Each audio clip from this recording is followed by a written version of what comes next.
to Saucy and Friends in the morning with Miss Hot Sauce, Miss Tony, and Rockstone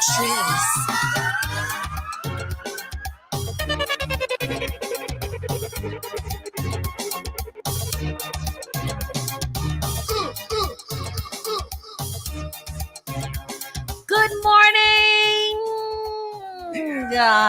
Good morning. Good morning. I wish I had a deep voice. I want a deep voice like.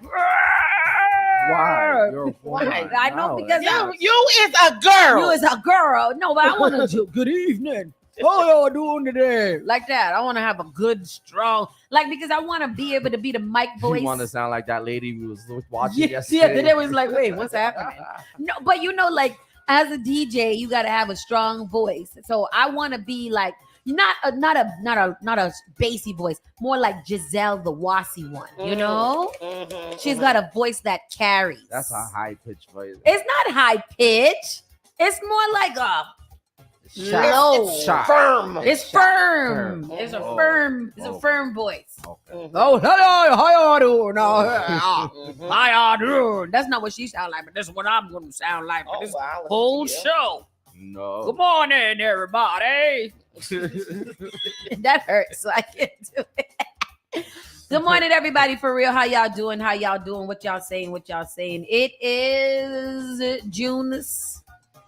It's June 15th today. Yes. Listen, this week is the longest week I have ever been through in my life. It's so long. I don't understand why today is not Friday. I'm so tired. I am because tired. Tuesday was Thursday. Mm-hmm. And I don't know how I got to that, but on Tuesday I was done.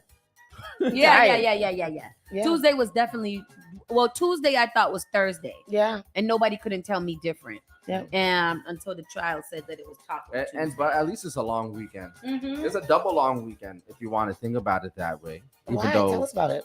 Because it's Father's Day and it's Juneteenth. True. It's a double holiday. Double holiday. All right. Is anybody do? I don't know. I mean, I don't know what's. I would say, am I doing anything on Father's Day? Like I'm a father, but I'm not no father. I know that my child will be with his father because it's a day for children to be with their dads, to show love and appreciation to their father. Yes. And he should be with him all weekend because, what better way to show your love but to spend all of your time with your child. Exactly. Mm-hmm. On Mother's Day, don't do that. Take them. On Mother's Day, that is also a day that the children should spend with their father. Away from the mother. I see what y'all did there. Yeah, I see what y'all did there. The news is there's no good news. No. There's no good news. Everything is crazy. Deaths and buried sexual abuse and black news. You gotta look up the black news. There's a lot of good news in the black news. Where it is? Look up black news. I got it. Mm-hmm. Okay. Because that's what we got to do. What do we say? Next week we're gonna do all black happiness. All all good stories. Yeah. Feel good. Make you feel good inside of your heart and your soul. Yeah. So okay. Yep. I see it. Black news is where it's at. A whole bunch of graduations, all that good stuff. Mm-hmm. Shout out to the graduates, the class of 2020. No, don't shout out to them. What? You want to know why? Because the children are getting old very quickly. I can't keep up. Like babies that I saw, like I was holding in church and sitting down with, and they were just barely walking. These kids are now graduating from high school and going to prom. And I'm like, when did that person get that big? Yeah, like everybody got a 16 and an 18-year-old. Sunshine. Where you going? How Sunshine get graduating from high school? Where you go? She graduated from middle school. She's going into high school. Well, how did you get there? When did you was just born? Just born. I don't understand that. I can't get it. I'm gonna tell you something. This black news is too happy for me. It's everything is so happy. Everything is nice. Oh, everybody's graduating. Everybody's doing great. I told you it's too happy. I like the black news. That's too damn happy. That's not real. Nice. I'm all set with that. Yes. Ay, Dios mío. Let me see. Yes, we do have a special guest coming in the building today. We do. Miss Jennifer J. Gasket. Miss author, entrepreneur.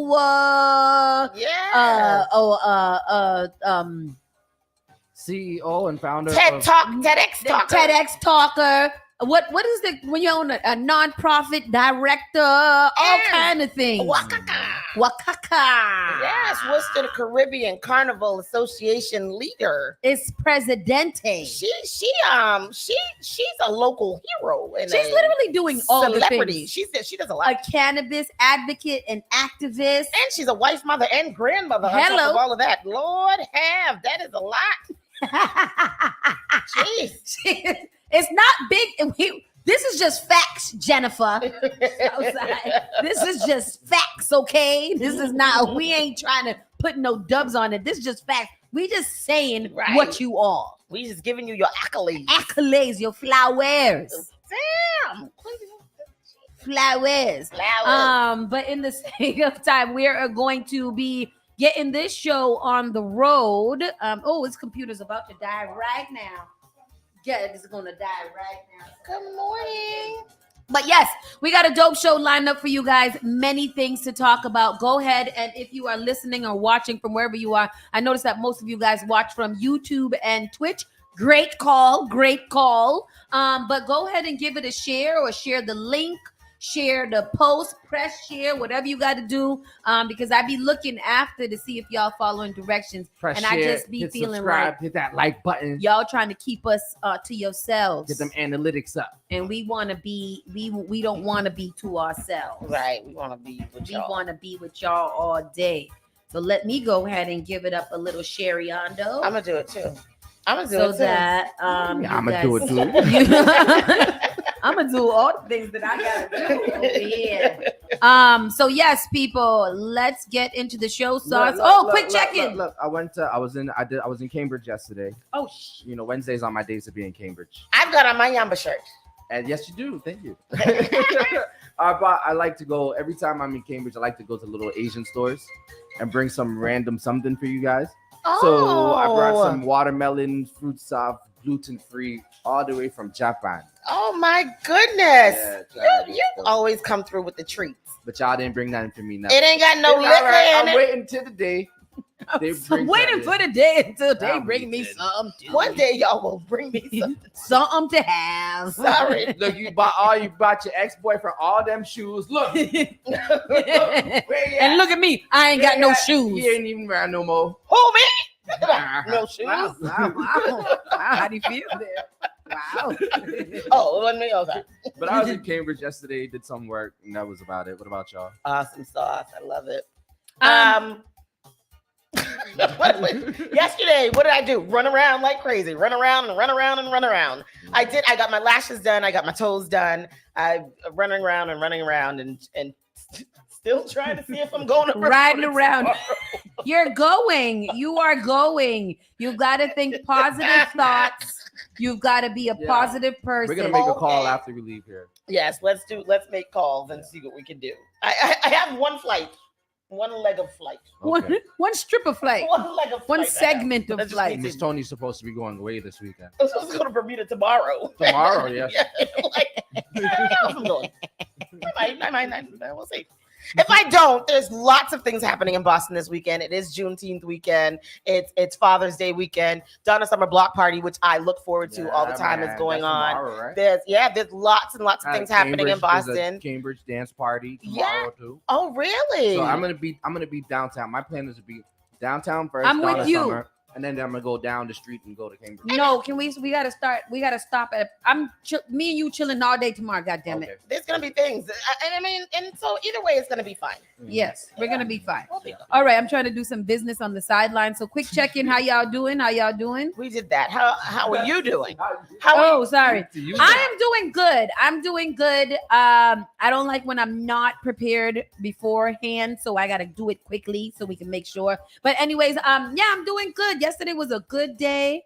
I had a lot of meetings yesterday, and then at the end of the night, my mama cooked such a wonderful meal. Ooh, it was so. It was such. She made a little good. stew chicken with a white rice, with a vegetable rice, Mhm. with a plantain with some provisions Yes. and some salad, and it was good because I neglected to eat the entire day. Me as well. Now what is it? She can't smell. She can't She taste. can't taste. But So Yes. she's like, oh, we were like, oh, mommy, this is so good. This tastes so good. She, I wish I could taste it.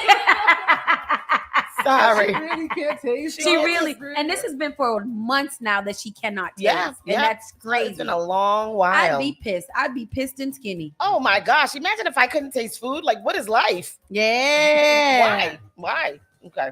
All right, so let's get into the show. Saucy and Friends in the Morning starts right now. Yeah. You're listening to Saucy and Friends in the Morning with Miss Hot Sauce, Miss Tony, and Rockstone Triz. Advertise your business, brand, or music on Spark FM. Contact us at sparkfmonline.com for more information. Call Spark FM at 617-272-3387. What is this, Doctor? This is Well, Spark of New England, Spark FM. bringing the heat back to the airwaves. Turn us. All right, let's take a look. Yeah, take a wine on me. Take a wine on me. Yeah. Oh, wow. This is one of my favorite songs. It makes me feel like singing and whining with somebody that I love. You know? I don't have to love them.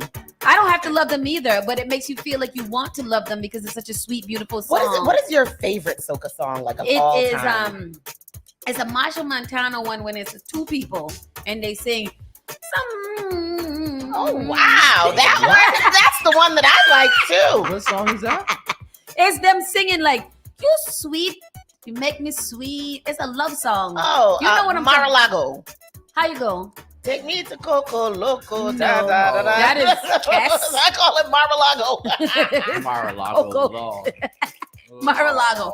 You know what? I know it's just like, and then there's a Patrice Roberts song that's also like that. A love song when Yes. you grab somebody like that. I love Marshall Montano's movie. Every time that song comes on, I feel like I literally want to make a movie. No, did you not see single forever. Jeez, that doesn't remind me of love. But anyhow, yeah, let's get into the around the way news. Jennifer looks like she wants to join us on the whole show. Yes. So we will just put her mic on. Don't act like you're not a radio personality too, okay? Exactly. Don't come in here acting brand new. All the things. She wears all the hats. Don't get all cute in here. We know who you are. Jennifer's got one of those voices like you were saying that you want this Yes, morning. and Firm. firm voice Yes. that I can mic with. Yes. We are live. So yes, let's get into the around the way news. Miss Tony, what you got for us? What do we have for around the way news? Well, the Boston meteorologists are saying that Wednesday's possible severe thunderstorms and the unsettled pattern. Today is going to be a shit day. That's not what it said. Scattered PM storms will contain localized downpours, strong gusts, and hail. It's gonna be bad. It's gonna be a terrible day. It's gonna be bad.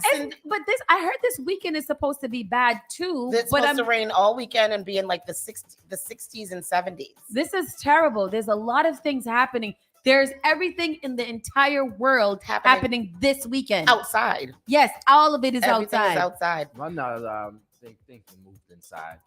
No, like Some Franklin places- Park can't be moved inside. yeah. Imagine them Oh, moving us into the no. shadow. Yeah. Wait, but I thought Sunday was. I thought Sunday was supposed to be okay. No, I think No. Sherry Spears says it's not the best, but it's not the worst. Have some indoor afternoon backup plans for most of the days over the weekend. Scattered PM showers will contain localized downpours, strong gusts, and hail. Stay alert for severe thunderstorm warnings issued in your town. And this is for throughout basically the whole weekend. It's going to be pretty darn crappy. With rain happening every single day. I think today is supposed to get up to around 69 degrees, and the other days are no, going to be in today's supposed to be 79. 79. That's what my calendar said. Today, okay. Today's Wednesday. Yes. So Wednesday, 78 degrees with PM storms likely. Thursday, no. What's today? Today's Thursday. Today is Thursday. Okay, so today's the pick of the week, 78 degrees. Yeah. Because I was mad because I was like, I put shorts on the boy again today, and that's terrible if it's going to be terrible. So tomorrow, and then from Friday, it's 77, 73, 74, 75, 70 to Tuesday, and it's raining every single one of those days. So showers and thunderstorms Saturday, Friday, and Saturday. And then Sunday, showers, and Juneteenth, it's going to be raining. It's going to be 75 degrees. And then on Tuesday, it's going to be a cool 70 degrees. Ugh, that's the weather. So what is it? Is it summer? Are we in summer yet? We're I in don't think a, you're in meteorology. No, Whatever the heck the word is. I'm not a meteorology person. Meteorologist. Yeah, it's gonna be. Y'all just watch the weather. Yeah. Make sure you go on your phone app. Everybody got one on their phone. Dress appropriately. Yeah, dress appropriately. Don't wear your suede sneakers. Things like that. Bring an umbrella with you, obviously. That always, they got little tiny ones you could put in your pocket and all kinds of stuff like that. Just, proceed with caution. Act like you live in New England. Exactly. That's what it is. A former Harvard morgue manager is accused of stealing, selling, and shipping human body parts, an indictment says. It's so unnerving. He Cedric Lodge, 55, who worked at the medical school's morgue in Boston, stole dissected portions of donated cadavers, including heads, brains, skin, bones, and other human remains without the knowledge or permission of the school, and removed those remains from the morgue in Massachusetts and transported them to his residence in New Hampshire. Of course, the indictment says. He apparently conspired with his wife, 63, to sell human remains to others, including Katrina McLean and Joshua Taylor, according to the indictment. McLean is the owner of Cat's Creepy Creations, a store in Peabody, Massachusetts, where she allegedly sold the stolen body parts to others. They had a body part selling ring. But it's Tupperware. Like you could go a Tupperware party for body parts. Like what is that? Why would you buy it? Yeah, why? And what would you do with Jennifer? What would you buy a body part to do? I'm honestly trying to figure out what are you selling the body part? Y'all better act like this ain't the first time. But how much it costs? No, but usually it's like a kidney, right? Like I need a kidney or something and like you buy that on but now I'm buying an ankle. No, heads, brains, skin, bones, and here's the thing: if somebody's gonna buy it, I'm gonna sell it. Mm-hmm. But what are you buying it for? Yes. Is the because the question. maybe somebody's doing illegal skin grafts. It sounds like with the head and the bones. It sounds like brain? it'll make a good soup. Soup. It sounds like it'll make a good soup. Like a goat head soup. Mm-hmm. Maybe because they're doing all of this cloning and stuff. Maybe they're trying to make humans. How did he advertise it though? Yeah, I know. Hey, body parts for sale. But he was selling it to Cat's Creepy Creations. Is he black? He's blackish. Oh, and she owns the doll store. So I'm like, is she putting human parts in the dolls? Yeah, play the thing. For at least 5 years. Prosecutors say a morgue at Harvard became a macabre marketplace for heads, brains, skin, bones, and other body parts. The grisly shopkeeper, morgue manager Cedric Lodge. How would you give anyone access to that morgue? He walked past reporters after facing a judge today. His wife Denise was also silent. Investigators say she helped him sell stolen remains out of their New Hampshire home. No comment. Katrina McLean was one of the buyers, prosecutors say, accused of purchasing 2 dissected faces for $600. Do you have anything to say to the family? She's the owner of Cat's Creepy Creations in Peabody, and investigators say she stored and sold body parts out of the store. She's even accused of shipping human skin to this man in Pennsylvania. Yeah, that's why we read that story. Tan the skin to create leather. From what I've seen in pictures. What? Before, maybe on their Instagram, they read the bones things, you know? Investigators said the Human body skin parts leather? came from cadavers donated to Harvard and used for educational purposes. But they say Cedric Lodge would open the morgue to let buyers browse. What? It's an investigation. I guess it's going to play itself out in court. Katrina McLean's attorney said little after her court appearance, but acknowledged that facing the disturbing charges that's made has out of been human difficult. skin, isn't it? Yeah, that's a She's never been in human trouble face. before, and obviously this is very distressful. She just wants to be home with her family. Who want to be home with her family? Now, that morgue manager, he was fired last month, and so far in this case, more than a half dozen people are facing charges. We're live in Boston tonight. John Atwater, WCVB. No, they were talking to the family of this couple who donated their bodies to Harvard, and they said like their father, they don't know what happened to their father, but their mother just died a couple months ago, and the mother's there, and now they're like fighting with Harvard to get the mother's body back because they don't want her body to be used for dolls, used for leather. But you know what? I feel leather. betrayed. Like, remember when we found out the DC sniper was a black guy? Yeah. Like, I feel like that about this. Yeah. This is how I feel too, because I feel, and I just feel like there's certain things that we don't do as black folk. And then when I see that they're doing, because there was another thing the other day. The black girl and her mother who cut up the grandmother and grilled her. That one. Yeah. Wait, they grilled her? They grilled her. They grilled her. They killed the grandmother and chopped her up and grilled her. I feel We don't betrayed. do that. Like, where do we even learn that behavior? Right. What is wrong with you? We don't chop up our grandparents and grill them. Come on now. What it look like? Oh, there go Granny Ankle. I don't know why I'm stuck on the ankle body part today, but there is a general in Africa. I think his name is General Butt Naked. Oh. And you're making that up. No. Because I'm serious. because I was swiftly going to Google that. Walks around naked, but he like eats people and stuff. Oh, it is. This is a General Butt Naked. Yeah, he was a cannibal. Yeah, better known by his as a Liberian evangelical preacher and writer and former warlord, best known for his actions during the first Liberian Civil War. It does. I don't see where it says that sound like they from that family. He ate people. He ate people and all that stuff. Oh yeah, he ate people, cut off ding dongs, and they would walk around with them on the make a with chain the of people's ding-dong? penises and all that. Yeah. Yeah, he practiced human sacrifice and He was cannibalism. eating their penis, you said? To increase, He was wearing it. Wearing them as like a chain, like a ball and chain. Get it, ball and chain. He made his soldiers consume psychoactive drugs in order to make them more alert and willing to follow his orders. Oh my gosh, he would say More alert? Yeah. Bring me a living child that I slaughtered. He would order them to bring a living child that he would slaughter and take the heart out and eat it. I'm not. Okay, get off of that. Second Get of all, off that page. Why do you know that? Get off that. Right, get off that. This is just have a bunch of random ass facts Yeah, in like his brain. and with General Butt Naked. Why? I had a Liberian friend and he put me onto. Oh, jeez. General Butt Naked out General here butt wearing naked. people's penises as a necklace. Oh, Lord have mercy. But do y'all remember the movie Last King of Scotland? Did you see that movie? You have to watch that. What's the guy's name with the eye? You know the guy with the eye. Black Jerry guy with the Springer. eye. The black guy with the eye. Oh, Fishborn. Forrest Whitaker. Forrest Whitaker. Yeah. So he plays Idi Amin, whatever that Idi Amin, we know that name. He plays whatever that general or whatever it was. And his wife cheated on him. He dismembered her and sewed her back together and put her on display for people to see because she cheated on him. Wow. Watch that movie. He King of dismembered Scotland. her and then put her back together like a Frankenstein. Put her legs here and her arms down there. Bro, that's terrible. And then put her on display for everybody to watch. Don't you ever cross me. The Last King of Scotland is the name of the movie. I'm gonna go watch that. Yeah.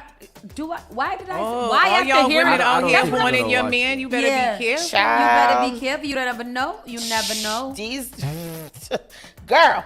Woo! No. Boston City Council approves $4.2 billion budget with $31 million in police cuts. $31 million in police cuts. What does that mean? So what is their actual budget? That's what I want to know. Yeah. If you can cut 31 million, what is your budget? Because we all know that the $31 police is getting paid way more than they need to be getting paid in general for all of the things that they be doing. I'm not sure why anybody would be calling me at this hour. It says that the spending plan was approved Wednesday via a 7-5 vote and will now be submitted to Mayor Michelle Wu, who can choose to veto or accept the amendments the council made in her initial budget. The council approved roughly $52.9 million in amendments, but the two that drew the most opposition were those that reduced the Boston Police Department and Veterans Office budgets by $30.91 million and $900,000 respectively.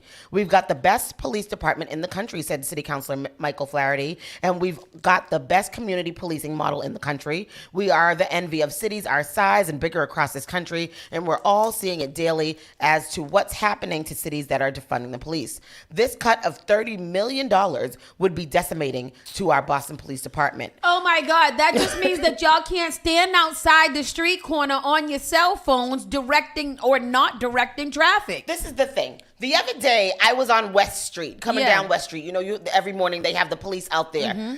The two police officers were standing there just chit-chatting. Their back was to the traffic, and they was just a chit-chat, and we still had to wait for the light anyway. There was no, I'm like, what are y'all here for? And how much are they getting paid to stand there with their back towards the traffic? $60 an hour. $60 an hour. So Flaherty also spoke against plans to cut and redirect police funds to other city services last week in a chaotic session, which saw the council first approve, then later reject the operating budget after two councilors changed their votes at the last minute. In that instance, the cuts were roughly $42 million as part of the amendments that at the time totaled about $75 million. The cuts submitted to the mayor include a $22 million reduction from the Boston Police overtime budget. Good. I'm interested to see how they're going to make those cuts internally, though. Like, meaning, I feel like oftentimes when you're trying to push back against something, like, this is not going to be great for the Boston Police Department. They're going to feel some type of way. So where are they going to make those cuts within their own budget? That's, you know, like, they could be like, well, because y'all cut our budget, we can't afford the free ice cream truck no more, so the kids can't get no more ice cream. Oh, no, you know, like little things like that. Like, I don't want them to be like, oh, this is retaliation pretty much for cutting our budget, so we're going to come. How about they don't allow their officers to take vacation and then work details? That's so that what we're I'm not paying saying. them twice. No, they do that? Oh yeah. While they work details, while they work Right. overtime, So while they on would vacation? they would take vacation. Yeah. And then they'll work details during their vacation days. So now we're paying you vacation and we're paying you your detail pay. Oh, no. So we paid you twice.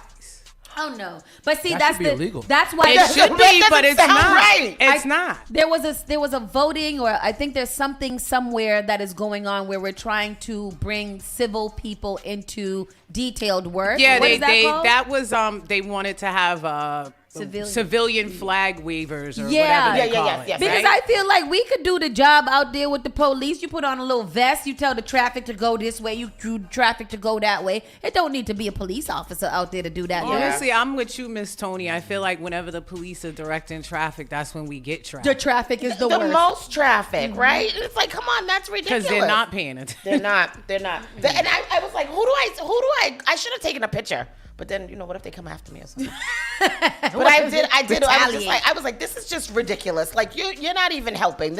You're just causing more whatever.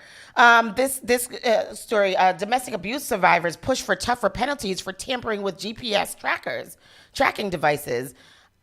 Which the story was a little confusing to me. Yeah, the law failed me because my abuser had a GPS on when really he could have gone to jail, said Joe, a domestic violence survivor. Joe and other survivors were at the State House on Tuesday looking to make the crime of tampering or cutting off a GPS tracking device a felony in Massachusetts. So instead of sending these abusers to jail, they're just putting GPS trackers on them, and they're like they cutting them off, and then they still coming back and. So it's not a GPS. So. An ankle bracelet. Yeah, so what am I supposed to... For those of us in the hood, an ankle bracelet. What am I supposed to do? Like, how is that supposed to save or to help me? Do I have something on my body that when the GPS tracker come close to me, it buzz or whatever? Right, and so she's not revealing her identity because she says even though her abuser cut off his GPS tracking device, he didn't even go to jail for it. She says, I live in fear. I had to get alarms. I had to change locks. I was terrified because I thought the system empowered my abuser instead of holding him accountable, and it caused me to live in fear. Oh, is this Joe with her back to us? Okay. No, let's hear what She's Joe at the has State to House say. seeking to change state law. She's looking to make the crime of tampering or cutting a GPS tracking device a felony in Massachusetts. Joe is not revealing her identity because she tells me even though her abuser cut his GPS tracking device, he was not given jail time for it. I lived in fear. I had to get alarms. I had to change locks. And I was terrified because I thought the system empowered my abuser instead of holding him accountable. And it caused me to live in fear. The State Joint Committee on the Judiciary is considering testimony from Joe and other survivors of domestic violence about upgrading the crime of cutting a GPS tracking device. Last year, this man, Stephen Corbin, cut off his GPS device in the middle of his rape trial. He was eventually located in the state of Maine, armed with a loaded gun. Corbin got 40 to 50 years for his conviction on 2 rapes, but he was not punished for cutting his GPS. State Senator Patrick O'Connor says cases like Corbin's are growing too common. I don't think criminals are taking our law seriously right now.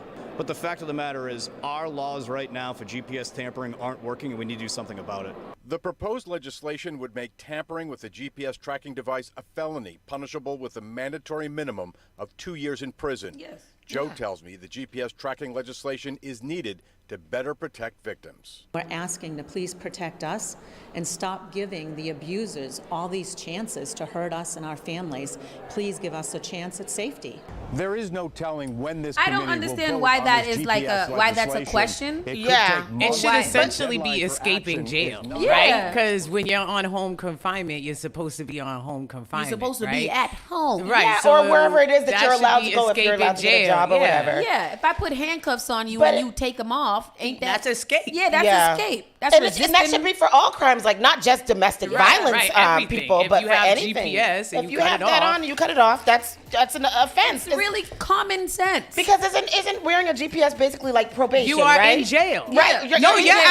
You're actually in jail. Yeah, you're you're supposed to be. actually an inmate Right. when you're on a Yeah, bracelet. so that's escaping. You're right. You're absolutely right, and that's crazy. And for especially, I mean, of domestic violence. Yeah, but we don't take victims. domestic violence serious anyways because it's primarily a crime against women, right? Yeah, And we yeah. don't take it seriously Yeah, because yeah. you say, okay, this person abused me, get a restraining order. Like when he comes to beat my ass, am I gonna hold the paper? Yeah, up in front? exactly. Like I've he doesn't always care. said that. Like if what? people that are out to commit crimes do not give a damn Right. that there is a law saying that you cannot commit the crime. I mean, look at the thing that we were talking about the other day with the girl where he taped the thing up underneath her Yeah. car. Like I'm sure if he was doing things because he had attacked her before, Yep. I'm sure that there was a restraining order or some Right, kind of order of something. protection. He went to the bar, stabbed her up 52 times in like 13 seconds. Yep. He didn't care. He didn't care. Nobody cares. They Oh wanted to, yeah, they in could've Worcester, done it. in the bar. Yup, he in the invited bar. her out and, Yeah. and then stabbed her in the Speaking bar. of, Worcester's wild, Jennifer. Yeah. Oh,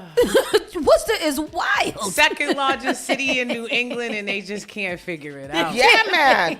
I'm like, I'm They scared can't of figure Worcester. it out. I don't know. If And I'm the gonna thing go to is Worcester. that Worcester is dope, right? Like Worcester is dope because it has such a diverse kind of like It culture does. and Everything, stuff yeah. like that. But I Worcester got to get caught up.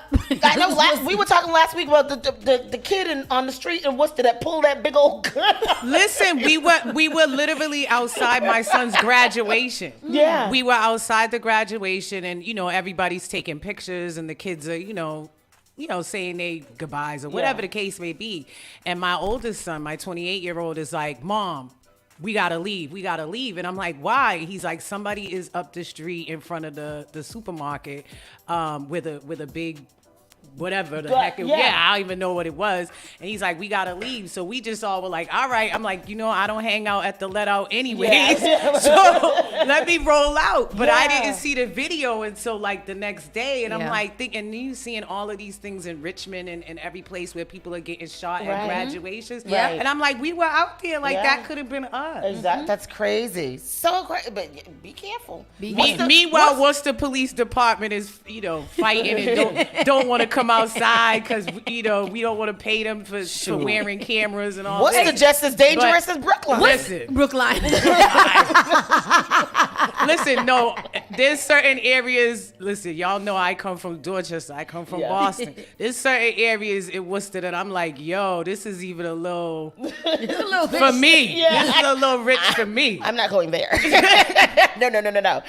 In better news, let's get into some good news. Don your dancing shoes for the Donner Summer Disco Party. This is going to take place tomorrow on the City Hall Plaza during the annual June party. It's so fun. We went a couple years ago. They had a mobile ice skating rink out there. There was the bands. They were playing music. And No, we went to one though. No, that wasn't that. No. Me and Didi and Noah had went to one time with but all of I that. didn't. I but never then we been went to one. We went to the city of Boston. Had a little something other kind of party we went to when Kim Janey was That was it. That wasn't the Donna Summers party. No, sir.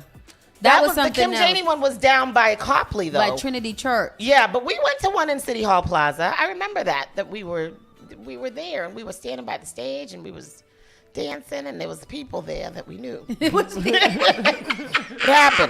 It happened. So Donna Summer, of course, is the queen of disco from right here. She's a Boston native. She was born in Mission Hill in 1948 and rose to fame in the 70s. The city of Boston hosts its 9th annual tribute party for the queen of disco this Friday from 6 to 9 p.m. featuring the roller rink, special performances, disco music, and dancing all night long. It's not going to be all night long. Y'all got to get out of there at 9 p.m. And so it's a good time. You guys should go out there. She did die in 2012 of lung cancer, but she remains one of the best-selling music artists of all time. The queen of disco. The queen of disco, and she was Did she graduate from the Burke? Did she? Why they don't tell these kids that? I'm pretty sure she graduated from the Burke. We want to know that. There will be a roller skating rink, music provided by DJ Vince One, 2 very special performances, a tribute by Mary Gaines Bernard, who is Summer's sister, and Omega Red performing his hit Angel featuring Donna Summer. The evening is put on by Mayor Michelle Wu and company, and you can register, but it's a free event. You can just kind of head down there and have yourself a good time. They only want your email address. Don't register. Let me stop. Yes, register so you can track so they can track you with your GPS tracker. And then today, a new view of Boston opened. What to expect by the Prudential Center's new 3-floor observatory that opened this morning. I was seeing views from it on the morning news, and we begin today with a view from the top of the hub. For the first time in over 3 years, visitors can now return to the top of Boston's Prudential Center. View Boston opens today. Was that where the top of the hub was? Yes, it was. Yep. So they shut it down to open. So they shut down the restaurant to open more so of an observatory where I can just go and look There's outside. There's still a restaurant. Okay. But they say you got to get tickets to get up there in order to even get to the restaurant. Okay. I think the top of the hub shut down because they couldn't survive the pandemic and stuff. Yeah, I think so. The 3-floor observatory takes the place of the iconic top of the hub restaurant and Skywalk Observatory, which closed in 2020. And while View Boston offers sweeping views, fine dining, and fancy cocktails, just like its predecessor, WBUR's Lainey Rushcall reports that the attraction also includes new features, specifically an outdoor roof deck and interactive indoor exhibits. And there's a floor-by-floor look. The 52nd floor will take dedicated elevators up to the indoor observatory on the top floor with panoramic views. On the 51st floor, 1 floor down, is a wraparound outdoor roof deck, plus an indoor-outdoor cocktail bar with drinks and small plates. I like it. And the 50th floor, the final stop, includes an array of interactive exhibits, including a projection-mapped 3D model of Boston and an immersive theater with 270-degree screen. Very nice. View Boston. The tickets are $35. I think he said 35 to 55. I gotta pay to go up there and then pay for my own drink and then pay for my own food. Yeah, but they can range You go up for to date night. You just go to on look date at. night. Oh yeah, when somebody You got don't a little pay. money. Date night. We're going to stop at the 49th floor and look out the windows instead of going up to 50, pay $35. But We gonna eat first. Eat before we. Oh leave. wait, there's an all-inclusive. Look, at there's that. an all-inclusive. Yeah, they said the range can range up to $150 for a window table reservation, food and drink, and they can be purchased online. If you get the all-inclusive, they give you a little $12 to drink or shop, a little voucher. $12. You know that's a $45 shot. Come on, $12. That's a half a drink. What am I supposed to do with that? You could get there anytime you want to. A viewfinder map keepsake. I don't want no map. And there's 2 bars. Oh, it's pretty. This is nice. Let me go it's a find me a bistro and boyfriend. bar. Let me send out a mass text to see when is this open. Today. This All morning. right, mass text to see who want to take me out to a nice evening. You get a little pass up there, see a little observe damn. the scenery. Oh, what that is? What's this one? You get dessert. 150. You get a dessert. Oh, and a window table reservation. What is you gonna get, a creme But brulee? this $150. But this is food. So that's per person though. You so get that one means if you going, appetizer. that's 300, right? Oh. Like 2 people, Yeah. 300. The food isn't included The yet. food is Right, not and you included. didn't even eat. Oh, you get one appetizer, salad, and one main. So yeah, there's food. Okay. I'm not There's mad. food. I'm still not mad. That's a And a dessert. good price. Oh, one appetizer. One time I went to a little stupid restaurant, almost dropped about $265. Shut up. Listen, you go to the movies, the deluxe movie. I went to and the you top of dropping the that. world in Vegas and spent Come on, tell us. $400 American? She said 400 US? $400 on United dinner. States currency? I was like, what the hell? You better put out. Right. You better put out, put in, put around, mister. All right. just eat naked, because we about to do it right We're here. gonna eat off of you today because you's what I gotta look at. You're the plate.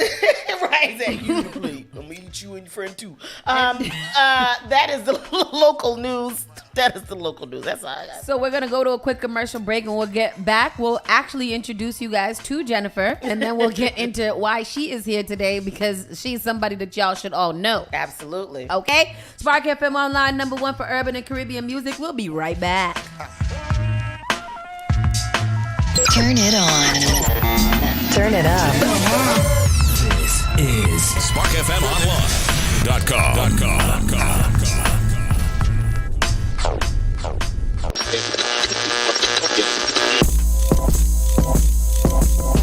The 5th annual Boston Art and Music Soul Festival returns to Franklin Park Playstead Field on June 23rd and 24th. This year's headliner, Grandmaster Flash, will be hitting the stage to honor the 50th year of hip-hop. There will be food, vendors, arts and crafts, and plenty of giveaways. Festival tickets and passes are available. Please visit bamsfest.org and make sure you get there early.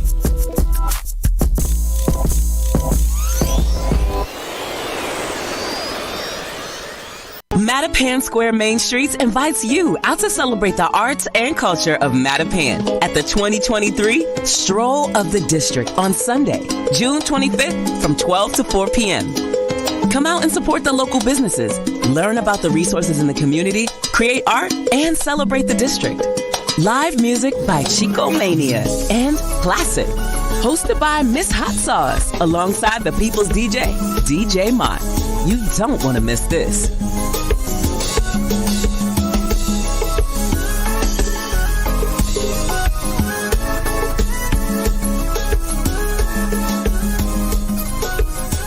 Saturday, June 24th, It's Casino Production presents the 3rd annual We Outside Underwater, the Luau edition. Music is going to be provided by Clarity House Crew, DJ Matic, Ghetto Hype, Song International. We're going to be traveling on the MV Freedom, 60 Rose Wharf, Boston. Boarding time for that night is going to be 4 p.m. Departure time, 4:30. Ladies and gentlemen, I'm telling you now that it's a 21 plus event. For ticket, check out Flames Restaurant and eventbrite.com. That is Saturday, June 24th. We Outside Underwater, the Luau edition. Brought to you by Sino Productions. Moonbox Productions is thrilled to present the Boston New Works Festival, taking place June 22nd to the 25th at the Calderwood Pavilion and the Boston Center for the Arts. The Boston New Works Festival is a weekend-long festival celebrating new original plays by local playwrights. 7 original plays, 5 different stages, 1 wild weekend. Tickets are $25 per show. Pay what you wish tickets are available at the box office. Get your tickets now at moonbox.org. Finally Home is a must-read, step-by-step guide that will equip any first-time homebuyer with the knowledge they need to confidently make informed decisions. This book provides answers in simple and clear terms to most, if not all, of the questions you may have about credit, home ownership, and generational wealth. Finally Home equips the reader with the confidence to be engaged with the home buying process without feeling vulnerable or exploited. Tailor-Made Real Estate Easy is not just a catchy hashtag. It is real estate agent and radio personality Taylor Andre's goal. A goal to simplify one of the most challenging processes you will go through as an adult. A goal to educate you properly on credit and teach you the strategies to finding the home of your dream. It is not just a good book or an easy read. It is the secret to a seamless home buying experience.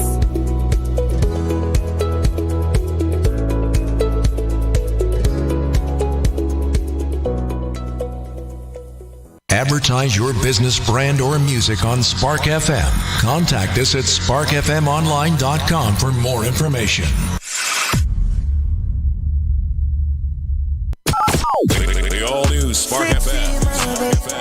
You're the baddest one. Spark FM.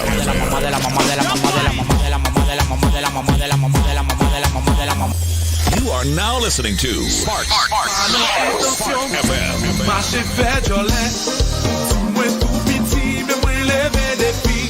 Spark FM.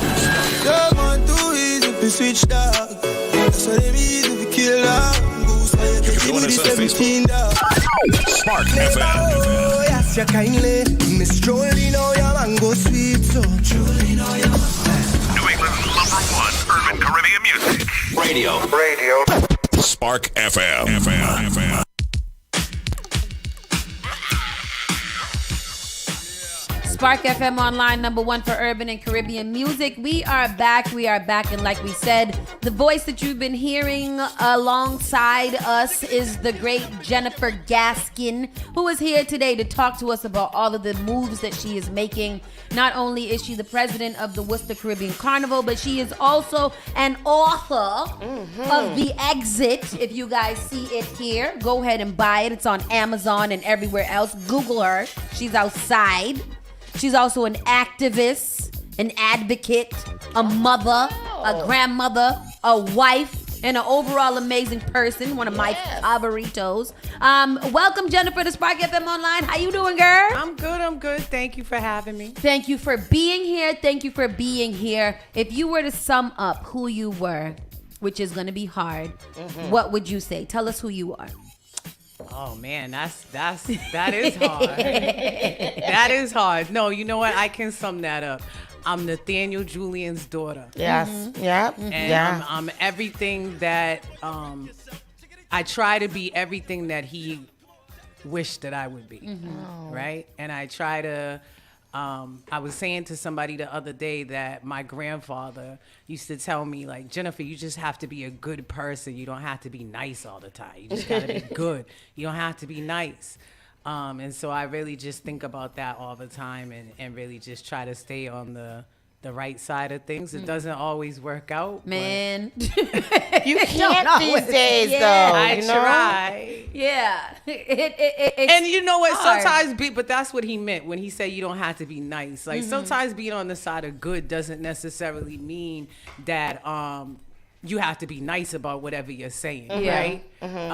You know, sometimes being on the side of good means that you have to be vocal, and sometimes you gotta be indignant. Right. I mean, say it like that. I and not to even cut you off, but recently you did a TED Talk. Big kudos. Yo, shout out to TEDx Roxbury. Shout out to TEDx Roxbury, because we got to see you live on stage doing your thing, and yours was entitled Angry Black Woman. Explain to us why that kind of the negative connotation that has, and then how you're able to identify with that and why. Yeah, because I mean, I think, and obviously you two ladies know this, right? And Trish, you probably experienced it with women that you love, where we're constantly being accused of being angry, right? You know, you're aggressive, right? Like you could say the exact same thing that somebody else said, but because it's coming from you, you're angry and you're aggressive, and you know, they're afraid, or you know, they think you're gonna be violent, and it's like, no, I'm just speaking my piece. And so frankly, I work in corporate America. I've been in corporate America for 20 years. And frankly, I just got tired of people accusing me of being angry. Yeah. So I'm like, if I'm angry, like, first of all, I'm gonna tell you I'm angry, right? If I'm mad, I'm gonna tell you that I'm mad. But second of all, like, sometimes I'm not mad. Like sometimes I'm just letting you know what it is, right? Or I'm setting my boundaries or whatever. Like I'm not even mad. But if you want to tell me I'm mad, like I'm gonna tell you why I'm mad. Every time you go, why you mad? I'm not mad, but now you asking me why right, I'm mad. Now I'm mad. Right. It's like when the police pull you over and they're like, do you know why you got stopped? And you're like, well, I had an altercation with one. And he's like, do you know why you got stopped? And I'm like, listen, I already got my license and registration in your face. Like, I really don't feel like having a conversation with you. And he's like, well, do you have a problem? No, I don't. Like, I just really don't feel like having a conversation right now. I'd like you to just take my license and registration and go write me a ticket. He's like, well, I have to tell you, why you got. I said, well, write it on the ticket. I was just gonna say, isn't it gonna be on the ticket? I can read. I'm literate. Yeah. So I'll figure it out when you give me the ticket. And he even came back and he's like, well, I'm just trying to explain, like, if you have I said, I don't have an attitude, like, but now, like, I'm getting an attitude now because you're questioning me. And that really, like, that whole TED Talk was in response to that. It's like, stop accusing me of being angry. But if you'd like to know why I'm angry, like, I'm angry because my ancestors were raped so that you could have people to work free on your plantation. Like, I'm pissed off about that. Right. I said that to somebody the other day, and it was joking, but we were talking about something that actually I was a little passionate about anyways. And I was like, you know what? I know that there's a big quote to be a black man in America, but literally to be a black woman in America, you are always angry about something because it's wild out here, especially in the business world, because a black woman is the bottom of the totem pole for the business world, right? So that's got to be super tough. And even like in my environment, like, I'm usually the youngest too. So not only am I black, but I'm a black woman and young. Ages. Right, so I'm getting I'm getting it from every every angle, and it's almost like if I say something, people are like, oh, well, she doesn't know, and she's they don't credit you, and then you have to say it more aggressive, and then you become angry. It's like, okay, so what do you want me to do? Right.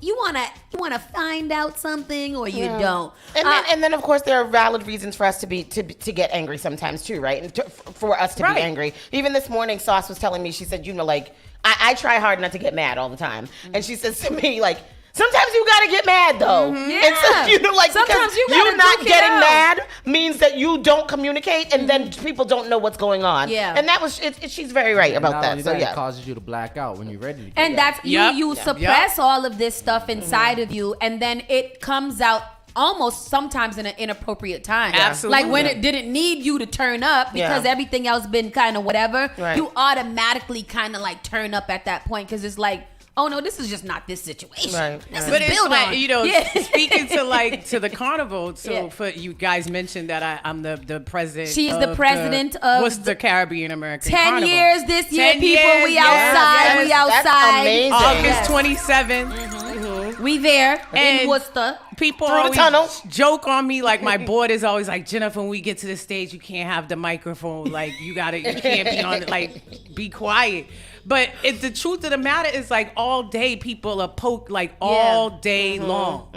People are at you, or, like, people are doing disrespectful stuff. And you're like, listen, we worked all year for this. And they are looking for a reason to shut us down or bother us or mess with us. And y'all are out here being... Like, why are you out here acting like that, right? So tell us, before you even get deeper into that, so you've been doing Worcester Caribbean Carnival for 10 years now.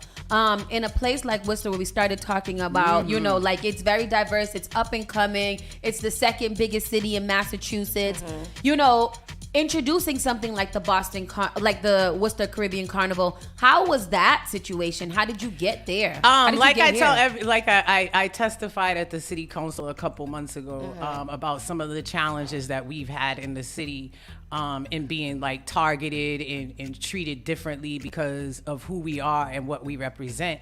But I joked about it because the first year I think that they just kind of let me do whatever because they didn't really believe that I was gonna be successful. Right? You ain't gonna get nobody. Right. They were just kind of like, whatever. Sure. Go ahead, Jennifer. Do carnival, whatever. Right? And then that first year they saw and they were like, oh, this different. And then it was, Monday morning, I'm getting the call like, oh, you got to come down here. There's trash all over the street. There's this and that. And I'm like, so when St. Patrick's Day parade goes up the road, they don't leave trash? Say the words. Right? Like, what do you mean? Why are you calling me at 7 o'clock in the morning? And what exactly is it you're expecting me to do, Jennifer Gaskin, about trash on the street? At this like, time you know of what the I'm morning. saying? Like, what do you really... expected from me. And I mean, for years, like, we would be out there like we were on prison release, you know, picking up trash, coming behind, like doing all of this stuff. And then, frankly, coming out of the pandemic in 2021, we were just like, we're done with this, right? So we really just started calling the city out on like what they were doing. Yeah. We were doing it subtly, but we were honestly afraid that if we got more aggressive, that they would shut us down.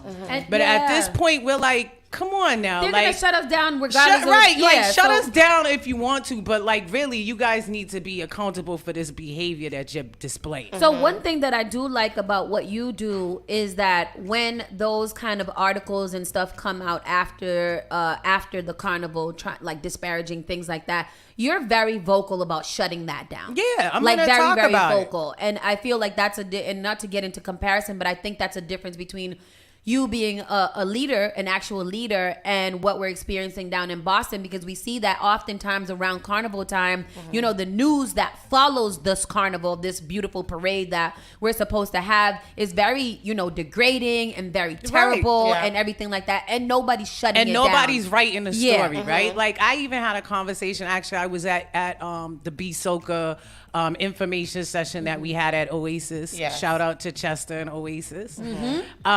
And actually there was some people that actually came down from Worcester to hear, you know, what was going on in Boston. And one of the young ladies, I was having a conversation with her, and she said, I've never gone to Boston Carnival because I'm afraid of the violence. People say that and all the time. And I said to her, I said, first and foremost, let me explain something to you, right? Like, I'm Boston bred, right? My grandmother was a seamstress. She used to make mask costumes, right? And drag us all around, you know, to the WILD events and whatever the case may be, right? So I know this. The violence isn't around Carnival. The violence is not in Carnival. It's not us. It's not the people who are participating in Carnival, because we want to jump up, dance, drink our alcohol, and have a good time. Exactly. We're not looking for no fight. We're not looking for no violence. We're not looking for that. And even when things do happen within the actual Carnival, we deal with that. If somebody's fighting in a mass band, we're going to kick you out because we're not with that. That's not what we're here for. We're here to have a good time and enjoy our culture and let loose. It's literally the one day of the year that you're not worried about your bills. You're not worried about whatever responsibilities you have. You're out there to have a good time. So with the conversation I had to her, I said, any violence that really happens, it happens around Carnival, right? Like if something happens in a whole neighborhood 10 miles away from the Carnival, they're going to say, somebody got shot on Carnival week. And it's like, yo, like that was in Mattapan. That literally happened every day. It happens on Wednesday and Carnival's on Saturday. And it was like this Boston Carnival shooting. We are shooting in Carnival when they have snipers on the roof on Blue Hill Ave. There's literally snipers on the roof waiting to take us out if we were to even attempt to do something like that. So like there is a responsibility that the Carnival Committee and frankly our community has to be vocal and to say like, yo, that's not true. Like what you're saying is not true. Right. You know, even in Worcester, I had somebody say to me, oh, well, I've never been because I'm afraid of violence. I'm like, can you please tell me when we've ever had violence at Worcester Carnival? I've been there. Right. So you're associating with it with a narrative that they have created around our Caribbean culture. And we have a responsibility. Even when we go for insurance, we say, you know, what kind of music? Reggae, soca, calypso, and they put our insurance premium is higher. Like legit, like this is a legitimate thing. Really? Which is crazy because when you think about some of these other cultural parades, it be news after news after news. They and have a drunk pin, literally for St. Patrick's Day. Do you remember the video that we showed after St. Patrick's Day with the kids, all the drunk people, and they're up on top of things and jumping off, ripping stuff down. Oh yes. Sports teams win and they're ripping stuff down, flipping cars, setting stuff on fire. But we don't say that's a cultural issue or there's something to be done. Like, and it's a constant thing. So for me, I feel like it's our responsibility to correct that narrative. Absolutely. So anything that comes out after the carnival, even if it's something that we did, for example, last year the big thing was about the girl on the police car. Oh boy. And like there was like 2 or 3 videos, right? The video that goes into the city is the video with the black girl on the car. There was several videos with a white girl on the car. I never seen that go to the city. Only the one with the black girl on the car. It's a narrative that a lot of people let continue to happen because they are afraid to rock the boat. Right. They are Right. afraid to come off as that angry black person. And I think that's why what makes you so special is because you're not.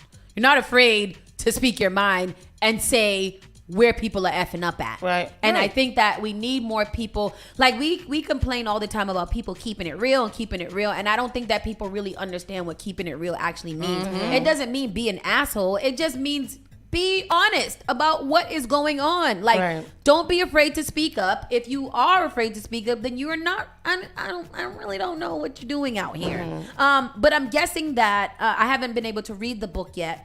But I'm guessing that this is what the book kind of goes into, is that how you deal with a all little of bit, these yeah. things. So it's like people ask me, all like, what's the book about, right? So it's I would say if I had to categorize it, I'd say it's a memoir, right? And I just kind of take you through some of my life experiences and how that's shaped my journey, and how, you know, some of the things that have happened to me that have been devastating, like I talked about in my TED Talk about, you know, being discriminated against at work, and, you know, how traumatic that was for me. Can you summarize what happened? So essentially, you know, I took a job. During the interview, they said to me like, oh, we have this, you know, quote unquote problem employee who, you know, who caused trouble for the person that was in your position before you. And that's why she left. Right. And I'm thinking, like I said in the TED Talk, I'm like, what's she gonna do to me? Like, whatever, right? I take the job, but the emotion, it was emotional abuse, right? Yeah. And it manipulation. It was right, emotional abuse. And, you know, like I tell people all the time, of course I can defend myself. I absolutely can defend myself. But there's a toll that's taken when you come every single day, every hour of your day, and you're having to defend yourself. Yes, And absolutely. you're always having to have your guard up and whatever. And that went on with her for 6 months. And the entire board at that company was white men, with the exception of her, a white woman. And so when I'm like this lady is harassing me, bullying me, whatever, it's like, oh, well, basically you're defending yourself. And so like, what's the problem? Right. Like, Right. What's the issue? So why do we have to step in? Right, where's the harm? Like, you defend yourself and it's all good. But honestly, it got to the point, my husband came home from work one day, and I like started a fight with him about, I don't even know, just coming out. Just like coming out my mouth, like just literally coming out my mouth. He walked in the door and he's just like looking at me like, I don't know what's wrong with you, but like, you need to get that under control. And, like, and y'all laughing because y'all know my husband. That's what I'm laughing because like this couple here.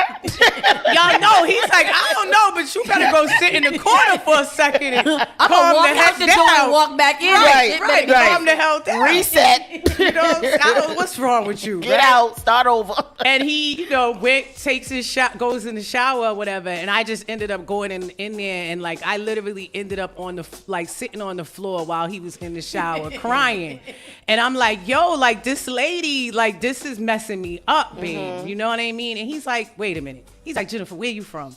I'm like, Dorchester. He's like, no, where you from? Phil's Corner. And he's like, and so if somebody messed with you in Dorchester, Phil's Corner, what you gonna do? Shoot him. Right. Like, no, we don't do that here. I'm like, you know, fight. And he's like, all right, so I don't even know what you're doing on the floor in this bathroom. Like, get the hell up. Do what you gotta do. He's like, quit the stupid job. Like, if we gotta sell stuff, whatever, like, quit the stupid job. Like, give it a rest. Yeah. So I ended up like resigning, and you know, thank God for me having a support system around me that like enabled me to do that. But literally, you know, to this day, like I carry that with me.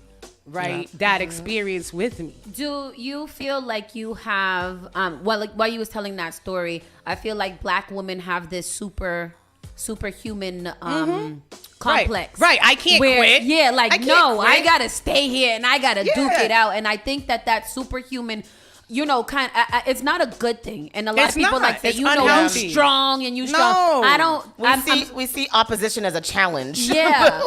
And then like even that whole like strong woman thing, you know, can be really detrimental too, because you don't allow yourself to be weak. And it sounded like you had a very weak moment where you didn't really even know how to process that. Right. I didn't know what to do with that. I don't know Like, what to do. weak? Like, I want to fight and I don't want to quit. Right. Like, I'll fight her, but you know, like I got to do this the right way. So I want Black women to hear a very strong message that yes, we do have to fight. We do have to work harder for things, but it's not. It shouldn't be our end result. No, like I don't want us to continue to be resilient. Stop. I want us to get to resilient a point. drives me correct. Like that. I actually worked at a company where it was one of our core values was resiliency. And so every time I see that, I'm like, yeah, so basically you want to beat us up and work us to the boat. Like resilient, like whenever I see that word resiliency, I'm like, nah, I don't want none of that. Like, you can hold that. Like I don't want to be resilient. Yeah. And I think it's important that you're even saying that, because a lot of us are hearing that and we don't feel like we can just sit down and cry it out, but sometimes we do. Like sometimes you gotta get real weak and get real vulnerable with yourself and just sit there and let it out, because we're not processing things perfectly, and then it does manifest into that angry Black woman, because I am. God damn right it. now I'm mad. Like I'm so hurt that now I'm pissed off. Yeah, exactly. Yeah, we internalize. How were you able to deal? How did that situation resolve itself? So I resigned. I quit. I quit. Absolutely. I actually ended up spending like, I don't even know, like five, maybe even closer to $10,000 on a lawyer, because even after I quit, like they still was messing with me. Wow. Really? Yeah. Luckily, for some reason, when I went to resign, having experienced what I did, I was like, you know what? I should just retain a lawyer. Yeah. And I retained a lawyer. Shout out to Chuck Rodman. That's my dude. Employment lawyer if you need it. Shout him out. Write it down, y'all. Write him down. Write it down. And so I just, got him. And then I resigned. And honestly, I resigned and I had already scheduled vacation. So I resigned and went on 2 weeks vacation. So they got 2 weeks of nothing, which is what they deserve. I like it. Right? Yeah. Which is what they deserve. But that Friday, I receive a FedEx package. And it's a letter, and it's a demand letter, and they're like, oh, this and that, and you did this, and you did that, and da-da-da-da-da. Like, before I resigned, I was the perfect employee. Yeah, and then when I resigned, my boss called me like, I'm surprised. Why? What's going on? Like, we love you. But all of a sudden, now you're sending me a letter like I was a ratchet employee. Because now I resigned. Did you know I have receipts for what you did to me, right? Yeah. And so now the intimidation starts, right? And luckily, I have retained him, and I send him the letter that they sent to me, and he's like, Jennifer, this is like blatant, like they're being blatant with it. And he's like, I won't even respond. And I'm like, no, please respond, because now I'm like shook. Yeah. You know what I mean? And it took a year for me to get rid of them. Wow. A year. But thousands of dollars. That's why when people say like, oh, well, they did that to you, sue them. And I'm like, yeah, where they getting the money to sue them? And where are you getting and frankly, it got to the point that like about 3 or 4 months in, I said to my lawyer, like, honestly, I don't even want to talk about it anymore, because every time I talk about it, I go back to that place. I said, get rid of them. Do whatever you got to do to get rid, like whatever you got to do to get rid of them, and be done with it. A year. That's so strange to me, though. Like that you resigned and they were still coming after you. Like why you're resigning? Because they knew I had that. Like so when I resigned and I applied for unemployment, and everybody knows how unemployment works. If you quit, you're not supposed to get unemployment. Right. I didn't even have to fight. When submitted my unemployment and they asked me for the evidence, I gave them the evidence, and they approved me straight out. So they knew that I had the evidence to do them in. Let me not play with this. Right, I'm no longer in this NDA. Right. So basically, they were like, "Yo, let's make her so scared that she doesn't speak up." And ultimately, the end result was like, yeah, we ended up signing a mutual NDA. Like, you can't disparage me, I can't disparage you. Okay. And we are walking away clean. Walking away clean. Damn. Right, but honestly and truly, like if I didn't have a lawyer, what were y'all really gonna try to do? Gonna tear you up, tear me up, right? Like, and then I wouldn't have been able to get no job nowhere. Like literally destroy my life because you did something to me. Yeah. How do you deal with all of the frustrations and stress that you have as a Black woman? What are, besides writing and I hate to say so writing is is definitely my like I tell people all the time, like professionally, so what I do, and most people don't even know this, but like professionally I work in the pharmaceutical industry. That's why that whole thing around the vaccine was like slightly amusing for me to watch, because people are like, what are they doing? Oh my God, blah blah blah. And I'm like, babe, to my husband, babe, remember the other day when I was on the meeting and people were screaming on the phone? I said, that's what happened. When y'all are seeing happen on the vaccination, that's what happened. That's why everybody was pissed off. But so I do that. So in my mind, for the ridiculous, amount of money that we charge people for medicines, for the ridiculous amount of money that they pay us to do our jobs, I feel like it's only right that I'm out in the community saying and speaking and doing the right things to balance that out, right? You know what I mean? The other thing I hate to tell everybody is exercise. Because honestly, I hate it too. It does make a difference, though, but honestly, it works for a lot of things. And stress and anxiety. I suffer for again, another thing that as Black people we got to be really upfront about. Like I suffer from depression and anxiety. Yes, absolutely. Right? 100%. Like we got to be upfront about that. That's not a weakness. It's a chemical thing, and sometimes it comes think from it's a result trauma of life. and things like that. And there's no way you could be a Black person living in America and not have trauma. Yes. Okay? Right. So Absolutely. like straight up, I have anxiety, I have depression. Exercise helps that too, unfortunately. Even if it's something as small as a just walk. walking, right? Walk, like y'all see me on Instagram and Yeah. Facebook. I walk my dog every morning. And she needs it and I need it. Yeah. That's how I do boxing on Tuesdays. And Isn't that great? Like, get that aggression out. I be sometimes angry. He be like, what's wrong with you today? I have anger. I'm working something out. Tell me what to do. What kind of punch I got to do next? Because this bag is getting tore up. I be in there fucking up that. Listen, that's me and Orange Theory. I'm like, oh, y'all pissing me off today. I'm taking an Orange Theory class. Y'all, can I be on that treadmill like, listen here. I like that you are putting things in perspective too, because we don't talk about that a lot. Right. And that's one of the things you advocate for is conversation. Communicating and having these conversations that we don't have. You gotta talk about it. You gotta talk about it. Like, we Caribbean people, like, God forbid somebody say they depressed. Oh man, They have gonna some tell- ginger ale. I was just gonna say, you better have some rum. Put some Vicks on it. Right. You better have some rum and get up. What you mean you depressed? With your husband. Here, drink this. Right. Smell Listen, this. anybody know, if my husband offer you a drink, don't drink it. Myself included. That's how me and him met. I got the weed. That's how he know everybody. That's a good question. I have a question about our older folks, especially our older Caribbean folks. Are you calling me old? No. I'm just asking. Our elders, like our parents or whatnot. How do we get them in that? I know if I bring anything to my mother about depression, anxiety, she's looking at me like I'm crazy. Yeah. She's like, what are you talking about? How do we get them to understand that that's a real thing and that people really do suffer from that? I think like as my father got older, and we started to have like honest conversations about things, I think that opened his eyes, right? Like really just having honest conversations about life and what you're going through and what you're experiencing. Because I feel like as a kid, I never really felt like I could talk to my parents in that way, like really like tell them what's going on in my life.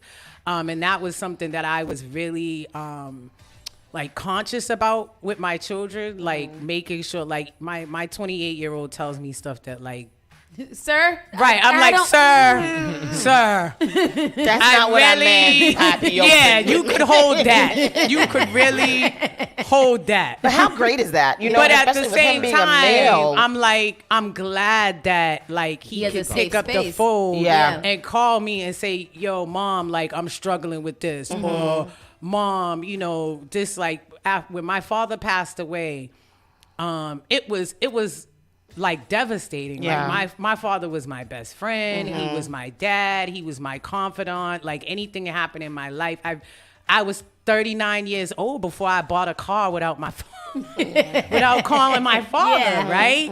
And so when my dad passed away, I remember my son called me one day and he's like, "Mommy, I had to pull over to the side of the road. Like I just broke down like about grandpa." And I was like so thankful that he felt like he could call me and have that conversation. Because honestly, I would have my dad, I probably would have called and been like, but I'm his daughter, so you know, whatever. But it's a little different.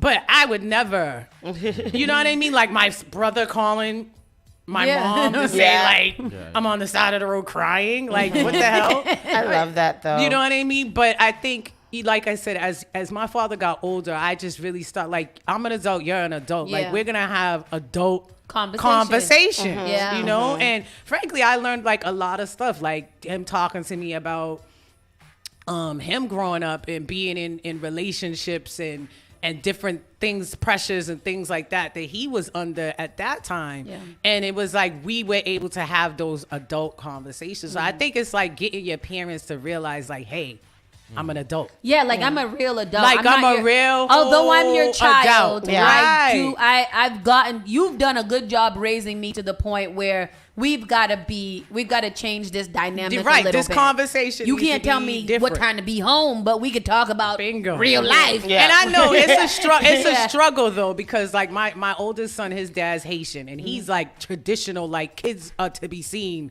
not heard. Not heard. Yeah. Right, like he's a traditionalist. Like you talk to your father, like Mr. Blah blah. In my experience, that's so not the healthiest way. No, it's not. It's not. And Because, now they butt heads, right? Because first of all, they're the same person, right? Like they're the same person. So now they butt heads because my son is like, I'm an adult dad. Like you can't like bark at me and like.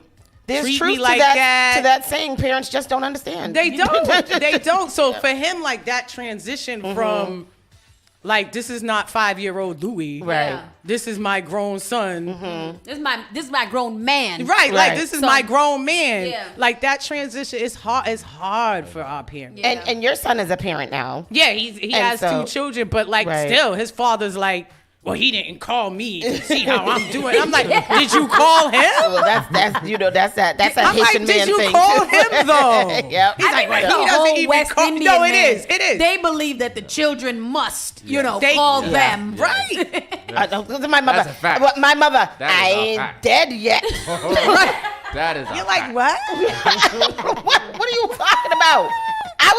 I ain't seen you in a long time. Ma, I was there yesterday. Like, what were you talking about? Listen, my father-in-law is 90 years old. Shout out to Neville Gaskin. Zambi, actually one of the original players of Steel Pan in Trinidad. So he's like a living legend. Yeah. And my husband and I went there at the end of February to visit him in Trinidad. And he literally locked us in. my husband's cousin came to get him like, oh, let's go out and hang. And his father's looking at him like, you can't go outside. Who told you that? Right, like who told you could go outside? Mr. Daddy, I'm grown. Right, he's like, but Dad, I'm like 40. His father's like, go outside. It's dark outside. Exactly. And like y'all know he's like, please go sit down. Mr. Dad. That's dope. Funny. No, I love that. So all around, you are also heavy in cannabis, and advocate for that, making sure that like those things are going well. for us, which is another big Oh, struggle. God, that's a whole nother show. Because, yeah, that's a whole. And because it's also it's Massachusetts legal. So how are things going up there in Worcester? Yeah. So Worcester actually has the most marijuana establishments in the state. Really? Yeah, and that's actually where the CCC moved. So the CCC used to be in Boston, but the governing body for cannabis is now in Worcester and Union Station. Okay. And we literally have like dispensaries nearly everywhere you look. Like a liquor store. You literally, I wanted to say, I was getting ready to say that. Literally like a liquor store throughout Worcester. The problem is in Massachusetts is overregulation. Yes, yeah. The problem in Massachusetts is overregulation. Relax a little bit, goddammit. It's a plant. Yeah. Not toxic waste. Like, for Not example, for a cannabis cultivator like my son, they have to truck the water out. Like, what does it mean? Meaning, like, the water can't go down the drain. Because God forbid you have some water that might have touched. In the sewer? That has 0.001%. Yeah, it might have touched. Right. A weed plant. So we can't have that going into our water stream. Into our water sewage stream. Right. Sewage stream. Poop, right. poop, Where poop. we put poop. Right. Right. We put poop in that. Wait, I don't mind us drinking a little poop, but Right, not right. goddamn cannabis. Jesus okay? Christ. But you can't have cannabis in there. No. It's either poop or not. Right. Poop, but no cannabis. Right. Like, I'm lost. Yeah. So, like, they actually have to truck away the water. Jeez. So, like, that's an expense, right? I've never heard of this. What is it you Yeah, right. Like, it sounds ridiculous. Like, and there's literally like regulations around how much water you use to water your plants. You cannot use any pesticides, which for anybody who grows at all, even if you grow at home, they consider cloning gel, which is literally like, I don't even know, like just gel. Like there's nothing chemical, like there's nothing in it. Yeah. They consider that a pesticide. Oh. So in order for the for them to do cloning and things like that, like it's a whole process. My son as a home grower likes to use living dirt. Can't use that in commercial because it could have stuff in it that it'll test out and he won't be able to use the product. So it's like So basically, you can't grow. Because basically, right? Basically, you can't grow. Or at When we least went you to go can't visit- grow well. We went to go visit Heritage, like all of the little things that they was telling me Yeah. that they have to do. You got to dump this out and you got to go here. Yeah. You gotta restock all of it. Relabel all of this And stuff. you know, like if they have like leftover cannabis or whatever, like expired, whatever the case may be, where they have to dispose of it, they have to grind it up with kitty litter or something, And then what do you? and then put it in a locked dumpster. Oh, because you guys are gonna go dumpster diving for kitty litter right, and for weed. kitty litter mixed with weed Because we want it so bad that we'd rather right. get Like that one. even after when we had that whole situation with the vaping, and remember then it was like I don't know however much time that we couldn't get vapes or whatever. All of those vape cartridges they destroyed. That's crazy. That's All a that lot of stuff- money, right, there. that's I a wish lot they of had- money. I wish And they then had you're sent wondering me why you're paying so much for a vape. That's for a vape crazy. or for weed. That's I mean, crazy. Do you know how many dispensaries are in Worcester? Oh, I couldn't tell you that, but Let's look. A lot. How many Yeah, just Google dispensaries are in Worcester? There's and private clubs as well. Oh, and we have the the name of it's eluding me. We have a private club in Worcester. Yeah, I've heard of that. Yeah, I don't know. The name is escaping me right now. and But you can yeah. go and consume. Yep, there. you can consume there. They have events. You have to be a member, but it's very easy to become a member. But you can smoke in there. People have events in there. The Summit Lounge. Yeah, the Summit. I want to Lounge. go there. Me too. Yeah, I'm people gonna go have there. events there. So, in interest of time, Worcester Caribbean Carnival, there's a lot of things going on. You have a full week or a full calendar events. Can you tell us about some of those? And then you'll be here. You can stay here and we can do the rest of the show with you. Yeah, so this weekend, like we were just talking about with this trash weather, like I don't understand. But June 17th, we will be at the Worcester Juneteenth celebration, which is taking place at Institute Park on Saturday. You mean the Carnival Committee takes part in events that happen around your city? Of course. Like, why wouldn't I? Wow. Hello. Wow. Why wouldn't I? Hello. That's a foreign concept here. And then on Monday, on actual Juneteenth, on June 19th, we are doing an event in collaboration with the Village Worcester and Arts Worcester.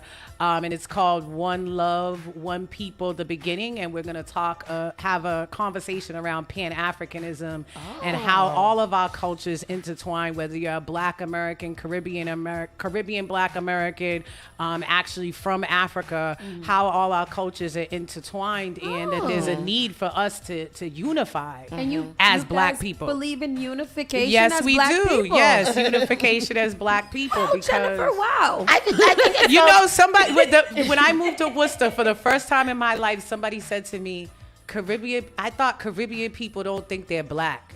And I said, what in the world? There are some people today that still will go on record to go against that Caribbean people are not Black. Who? What do you mean? Why? Like how? How? Why not? I'm sorry, Danielle. It be your own leaders. So yeah, I just thought that was wild because I know when I'm driving and the police see me in my car, say the word. They know not like, hey, is she Grenadian or Black? She's not Black. She's Caribbean. And it hasn't helped me at all having my Grenadian flag hanging from my mirror. Never has. Yes. Yeah. I'm confused. Yeah. So anyways, June 19th, we will be at Arts Worcester, which is at 44 Portland Street in Worcester. Doing that event. July 22nd, we have a Kitty's Cultural Fest. Yes, kid. Oh, you guys invest in the children. That's the future. Okay, keep right. And so we will have people there teaching children how to play steel pan. We're gonna have one of our local collaborators, Guardians of Tradition, helping the children to make masks out of recycled materials, which I think is gonna be fun. Yeah. We'll have music and food. We have for those of you who come to the Worcester Carnival, we're gonna have Jerry the Ice Cream Man. Like he's a living legend in Worcester. He's been around for 100 years. I really think he used to sell drugs. Listen, whatever. Maybe that's just my fantasy. Sometimes you got. I feel like he's like I feel like because he's got good business. Because everybody knows Jerry. Everybody knows Jerry. So that's July 22nd. That event is happening. We are in the midst of planning a bunch of stuff the week of Carnival in collaboration with the Worcester Public Library. We are planning to do the Thursday night before Carnival. Make sure y'all get y'all fancy wear together. The Thursday night before Carnival, we're planning a night of pan. And so we're going to have, a nice setup at the White Room. With steel pan, we'll have some food, at some culture. 23rd. No, this is gonna the 24th, August 24th. August 24th. Yep. So we'll have information coming out around that, but we're planning some lectures and some different educational components around the carnival this year. We'll actually have an educational area in Institute Park so people can really understand what the culture of carnival is, what it means, because I really do feel like that's one thing that frankly we neglect, which is important, because then we allow people to create narratives around our event that are not appropriate and sexualize us today, huh? and do all kinds of crazy things around our culture, which is none of the above.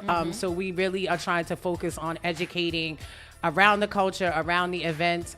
So just definitely follow us at Worcester Carib on Facebook, Instagram, Twitter. I know, why am I even on Twitter? To check us out. And then, on June 25th, we're at the White Room for my book launch event. Oh, yes, that is the big, the exit. Yep, the exit. And that's just, a celebration of this milestone in my life. We'll have food. We have Roots Alley Collective coming out. Sophia will be there singing and entertaining.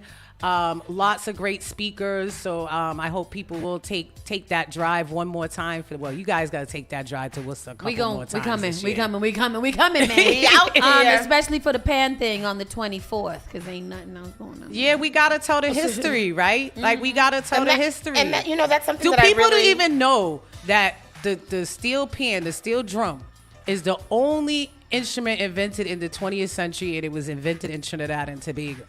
It was created out of rebellion, right? They were stealing the drums that people used to throw away their trash and creating these drums and creating musical instruments, and they were getting jailed and chastised for this, and now it's like the national symbol of Trinidad. So, like, come on, hello. But people don't even know that history. They don't know their history. We learned today. But that's why people like you are so important to carry on these messages. And I'm glad that you're here, because that's literally, I mean, I'm not sure why we haven't gotten to that place yet. We're celebrating Boston's 50th year, anniversary. And and our young people know not a damn thing about anything about any. They know that they got to get into a fishnet in a bathing suit and go bend over. But why are you in a fishnet and a bathing suit? Like, you don't even know why you're in a fishnet and a bathing suit. Ask the question. Right? Like, I had a conversation last year at actually Branches.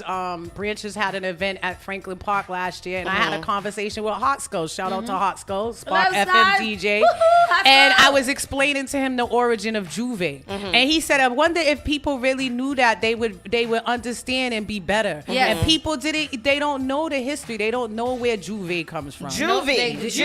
Right. Somebody said it to me the other day, and they're like, however they said it. I'm like, what? Yep. Which is that one? What was the history of Juve? It was a rebellion of the French people. So honestly, so somebody was online, right? So right? somebody was online, and they were talking about how, obviously, like, we all accept that Trinidad and Tobago is like the central of Caribbean carnival, right? But when we are here in America, where we have other people from other Caribbean islands, and Caribbean culture is all encompassing, like, we're irresponsible when we're saying Trinidad style carnival. When we're trying to encompass everybody into that celebration. Say it again, right? Jennifer. Like, y'all gotta start with that. Like, Trinidad style, like, because before that it was the Jamaican festival. Well, that drives me nuts, because I'm like, there's barely any Jamaicans. Right, exactly. But whatever, right? So it's like, we're being irresponsible. Like, it's just like when somebody sees me and they're like, oh, you have dreads, you must be Jamaican. It's like, come on. First of all, I have locks. Wow. Second of all, I'm not Jamaican, right? So it's like, you gotta educate around this. So really, carnival comes from, it's actually European, right? Like, if you really look at the history, Europeans were having this kind of celebration all along. And when they were in the Caribbean, we were excluded from that celebration. As slaves, we watched them have that celebration, right? And when we got our independence, we said, oh, okay. We gonna have our own celebration. Wait, so you told us we can't drink alcohol? Well, watch this. We gonna drink lots of alcohol and whatever. You told us that we're savages and debauchery. We're all this debauchery, and your women are too voluptuous, and they're trying to sexual and this and that. So guess what? We flipped all that and say, you know what? We're gonna do all of it out here in your street, all over through your street, and run through your street and do it. And what? But and they what? took advantage of a night, right? There was a night that they went. The French people. Exactly, right. Yeah. The masquerade people. And it comes from the French tradition. Even people don't even realize that the French colonized in all over the Caribbean. So we all have French in part of our culture. Right. Some islands it's a little heavier, right? In the Windward Islands it's a little heavier, which is Grenada, St. Lucia, St. Vincent, Barbados. Antigua is a little bit Antigua's a leeward, right? But the Windward Islands, like, you really get that French. You get it in Haiti, right? Because the Haiti beat the French's ass and liberated themselves, right? So you get it in Haiti. So Haiti's really African and French infused, right? And then you have a little bit of the Spanish because of the Spanish colonizers being there in DR and whatever that case may be. But really, the Juve was a way, it came out at night. First of all, slaves couldn't congregate at night. We couldn't congregate at all. Right? That wasn't allowed. We weren't allowed to beat drums. Right? And we weren't allowed to congregate. So through Juve, we were congregating, but we were disguised. Dressed as different things. We were dressed in as different mud, things, paint, powder, oil. It was a disguise, Yep. right? Yeah, okay. And so that's what Juve is, right? It's the liberation. Like Juve is the greatest freedom. Like my husband said, he loves Juve because you're already dirty, already dirty and a mess. So who's gonna stop you from doing whatever you do? Right. And So Juve literally means break of dawn, right? Right, break of dawn. So you're coming out in the break of dawn in darkness, in powder, in mud, and in all kind of costumes, so they can't see who you are. Yeah. Right. Yeah. So this is a meaningful thing. Like this is a culturally meaningful thing. In essence, it's a mockery that is also a rebirth at the same time. Exactly. It's a satire. Right, it's a satire. Absolutely. Yeah. But people don't know that history, and they think that it's just to out come there. out there naked, like you said, Danielle, bathing suit and bend fishnets. over in your Bend bathing over suit and fishnet. and jump in the gas station And jump in the gas station or jump on the cop or something like that. Right. But it all goes around the miseducation of Carnival. Right. Maybe should be the series that we do. But we have to correct. We have to correct this them. narrative. Yeah. We have to correct this narrative. Caribbean culture, Black people doesn't equate violence. And period. Like full stop. The one thing we don't want to do on that day is have a reason to stop what we're doing, Right. and that is to have But that's fun. our responsibility. Yeah, exactly. That's our Say that. responsibility, right? And Worcester, and I'm not gonna say like you guys we talked about it. We have gun violence, we have stuff happening in Worcester, but number one, like when we out there in Institute Park, we have a responsibility. Yeah. And I will walk up to people who I yes. know and I'm like, yo, like, you will. You got 365 days of the year. Do Yep. that tomorrow. Some other time. Yep, absolutely. Do that tomorrow. Like, don't do that here. Like, this is for us. Yeah. And frankly, most of them, the ones with a little bit of sense, are like, yeah, I respect that. Yeah. I respect that, Jim. Yeah. I respect that. Yeah. I respect what you do, and I'm grateful to have you. One of Spark FM's first like super supporters was you and your husband, and I am so grateful because that also helped other people to invest in us too. So that was a great way to kind of kick things off. Yeah. So I appreciate you for that. And just kind of just watching you've been like a mentor to me. I call Jennifer for all the things all the time, and she'd be like, here you go. Never a question, never an ask. I think you're a part of their marriage, aren't you? 100%. It's me, her, and Daniel, goddammit. I think there's some other ones, but they don't matter as much as I do. But yeah, like, you guys have always been very, very big supporters of me and everything that I do, and especially Spark FM. Yeah. And that shows what collaboration really is about. So anything that you guys ever need, you know that you can call on me, you can call on us or whatever. And then just what you're doing in where you are in Worcester and helping the Caribbean culture to expand through Massachusetts. What you do with cannabis, what you do with writing, podcasting, TED Talking. Like, you guys are outside, especially you're outside, and we do really appreciate that. And I don't know if you hear it enough, but gratitude and appreciation for you guys for just kind of doing what you have to do to advance our people. Yes. And I know it's hard. I know you deal with a lot. You got a lot going on, family, kids, house, all whatever. You are an amazing person, and I hope that you really understand how important you are to this community. So thank you for all you do. Don't go nowhere, because we're going to continue this show. We're going to take a quick commercial break, and then we'll come back. We'll run through entertainment and all kinds of stuff, and we'll keep Jennifer here, because that's what she do also is radio. We're going to do like 1-2 commercials. 2 commercials, and we'll be right back. The all-new Spark FM. Spark FM. Log on to sparkfmonline.com.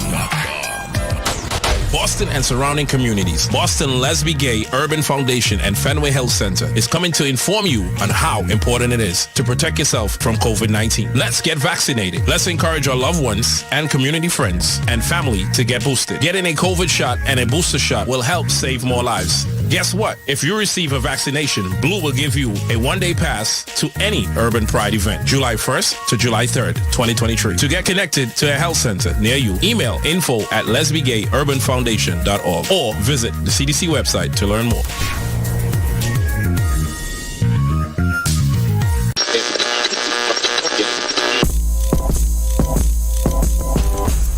Annual Boston Art and Music Soul Festival returns to Franklin Park Playstead Field on June 23rd and 24th. This year's headliner, Grandmaster Flash, will be hitting the stage to honor the 50th year of hip-hop. There will be food, vendors, arts and crafts, and plenty of giveaways. Festival tickets and passes are available. Please visit bamsfest.org and make sure you get there early.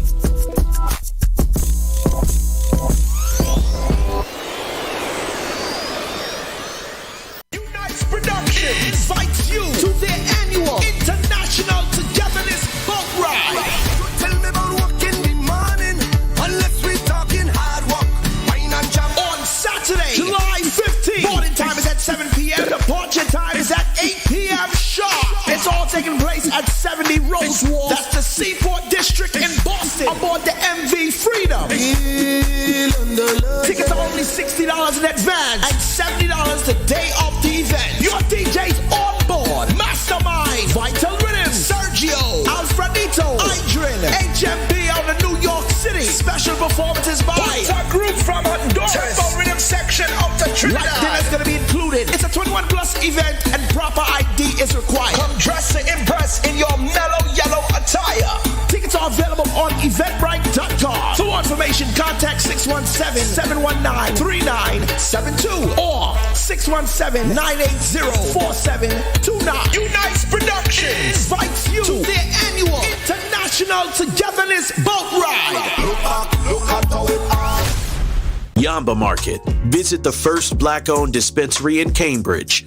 Yamba Market's mission is to participate authentically in building a socially restorative adult cannabis market in Massachusetts and beyond. Their commitment to the Yamba family is to provide an inclusive and exemplary experience focused on a broad selection of unique strains, quality products, and customer journey. Open from 11 a.m. to 11 p.m. every day. 580 Mass Avenue, Central Square, Cambridge, Massachusetts. Registration at yambamarket.com.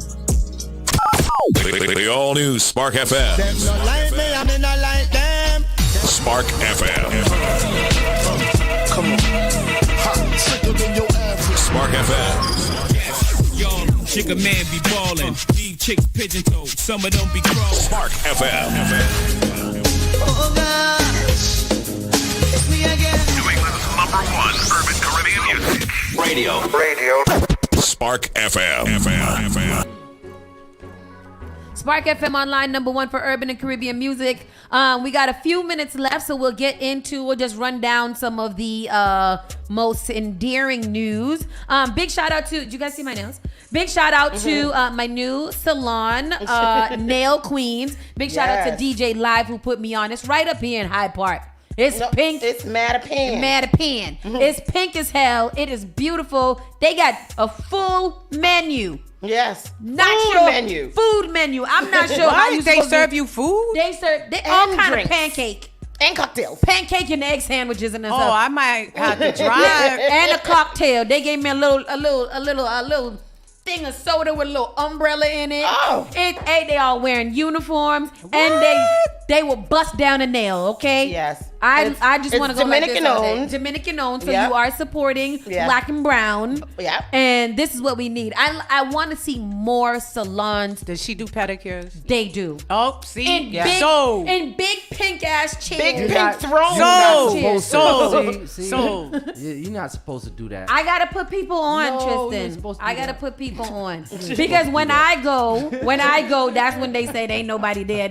I go in the morning times. I got flexibility in Yo, I go like Tuesday morning at exactly. That's what she's ain't like. nobody in the nail salon on Tuesday morning. So if that's what y'all want to take off from work and go there, but I'm gonna make my little appointment beforehand. What's it called again? It's called Queen of Nails, and it's right down there on River Street, going towards Mattapan or whatever. And it's like it's a hidden little gym. People ain't gonna remember, and that's what I like.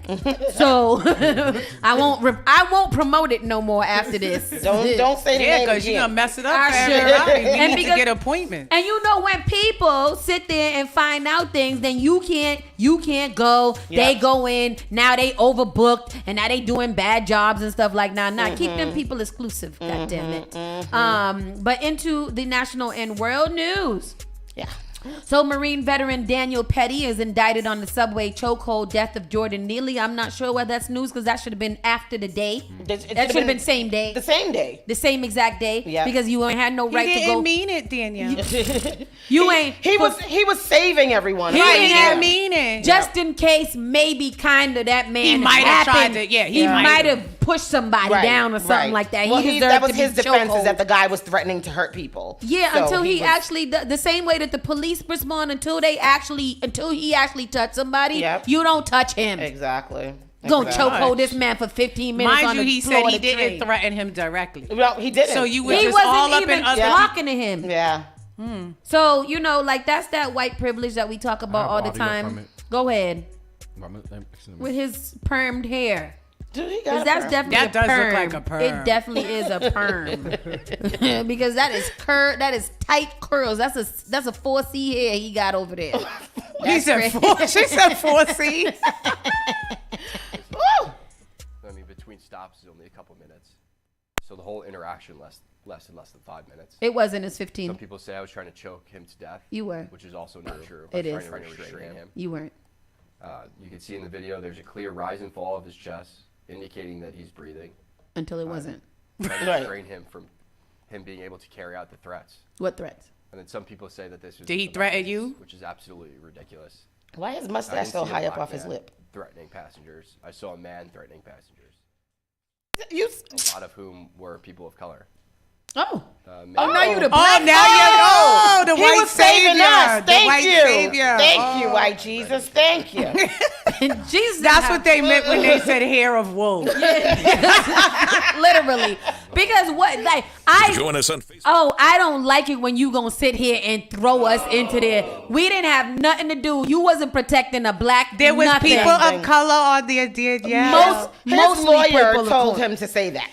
boy. This is a New York train, right? Y'all can move through cars, correct? Yes. Right. So why he didn't take his 4C hair and go to the next car? Exactly. You was now protecting the black people on the train. Thank you. Boy, He bye. didn't see a black man. He saw a man He saw a threatening man. people. I don't see color. I have black I hate friends. that. I can't see color. Terrible. Absolutely terrible. Yeah. Remember this story? Jury awards $25.6 million.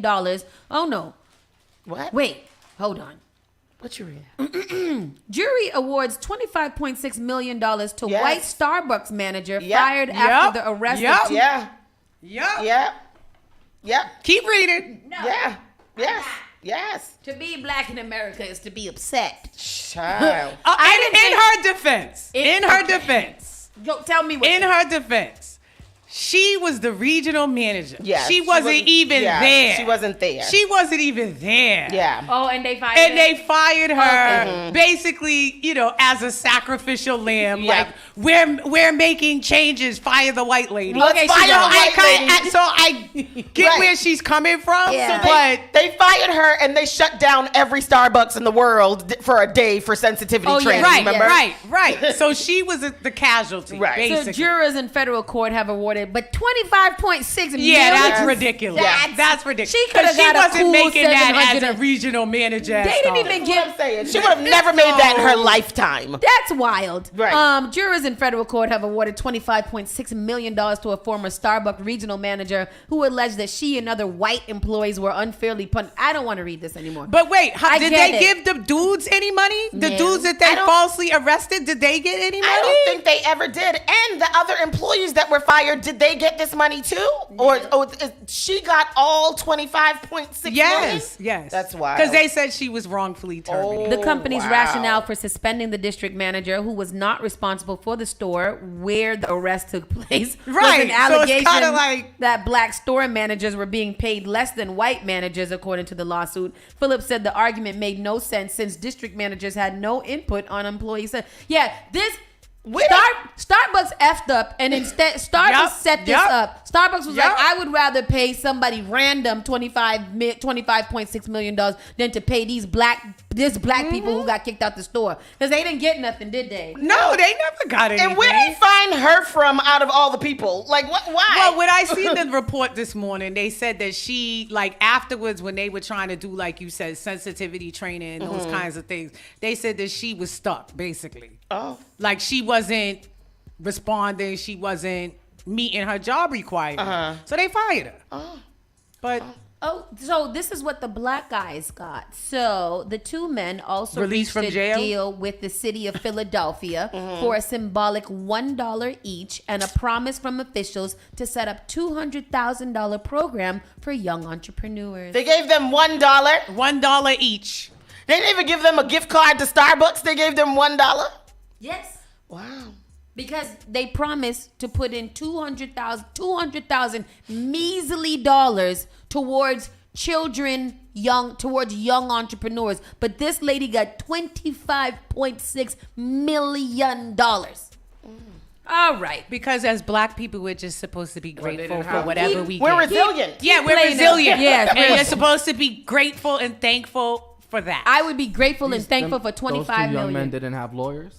They probably did, and they decided they wanted to do the honorable thing and not accept the money, Tristan. And they wanted to put it back into the community. Always us trying to be the bigger 200,000. person. I don't want to be. I don't want to be. I want to be the little person with $25 million. Exactly. That's where I want to be. I want that one. I want to be petty. Shit. Say the words. Let me Everything is say the see. words. Louis Vuitton got a small little bag. We're not going to get into that because that Can you sounds see it, stupid. though? Let me look at it. Just let me look at it so I can just say that I looked at it.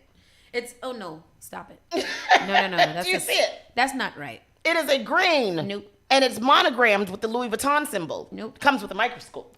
No.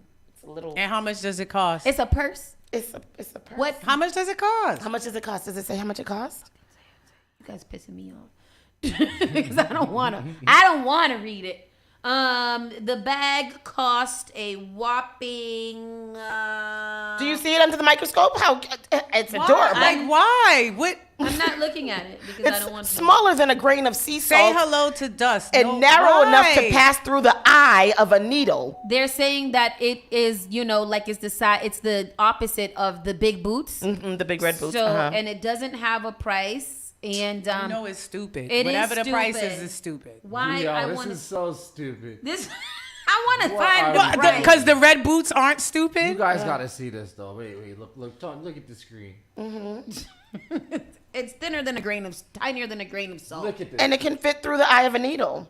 But what is You it need for? a What are you microscope to doing? see What it. are you doing with it? It's to go on a shelf. Let me tell you, it's for people like that last lady who just won $25.6 Right, million right. Because why? and she don't got nothing else to do. So with it is a collab. It's a Louis Vuitton bag in collaboration with Mischief, who made the big red boots, and apparently they made it for Pharrell. Microscopic handbag by Mischief for Pharrell's upcoming auction next week. Our newest art piece will go on auction in Paris during Fashion Week, and they said Pharrell loves big hats, so we made him an incredibly small bag. How much do you think? So Pharrell wears purse? Well, Do you guys see how big the bag is? It's the size of a grain of salt. How would you even know you had it? Exactly. How would you? why they don't have a price in here? Child, because it's going on auction. Right. It's auction. So you're somebody is going to bid higher than the initial price for this to have that grain of salt. Yes. Where I'm supposed to put it? That's my point. What are you doing with it? I can't even put it in a glass cage. It's just to say you have it. Because I got money. Because you got $25 million from Starbucks. $25.6 million from Starbucks. Give me a grain of salt and a green marker. Okay, I'm gonna make one too. But I can just give you a grain of salt and be like, this is it. Right. This is what it is. Right. You could give him air and say this is it. This is the world that we're living in right now. I'm trying to get through. Let's see. Security First Atlanta rideshare company allows people to travel with armed drivers. Nice. What that mean? Like I can bring my security guard with me to the Uber? No, the drivers get to carry their guns while they're driving. Because usually you can't. You know, like we were talking about, the bus drivers can't be armed while they're driving. And when you're doing Uber and stuff, you're not supposed to be armed, but now you can be. See, that's interesting too, because not only do we hear a lot of stuff about the Uber people, we also about Uber riders, but we hear a lot about Uber drivers too. Yeah, crazy. so I don't know if I should be trusting, racism still is around. And especially in Georgia. And Georgia's setting people up anyway, so I don't know. A Twitch streamer left traumatized after stalker travels 700 miles, burns down her car, and nearly sets the house ablaze with her mother inside. Yeah. She's left traumatized. Now what they gonna do to her? Give her a restraining order? Right, so he could cut off his ankle bracelet. So he could cut off his ankle bracelet and finalize killing her. Like everything is crazy. Yeah. Blockbuster pokes fun at Netflix over password sharing crackdown. Blockbuster, you got to get your Netflix up before you can. Blockbuster, where are you to be? I was making going fun to of say anybody? Blockbuster still exists. What does I think Blockbuster there's do? One more store in the world. Why? Period. Yeah, you missed that story. There's one Blockbuster left? No, one more story. A man accidentally shot himself in his sleep while dreaming about a home invasion. Oh no, I didn't miss that. I was coming to it. Sorry. Sorry. What'd he say? He did it. It was him. What'd you do? Sorry. What'd he do?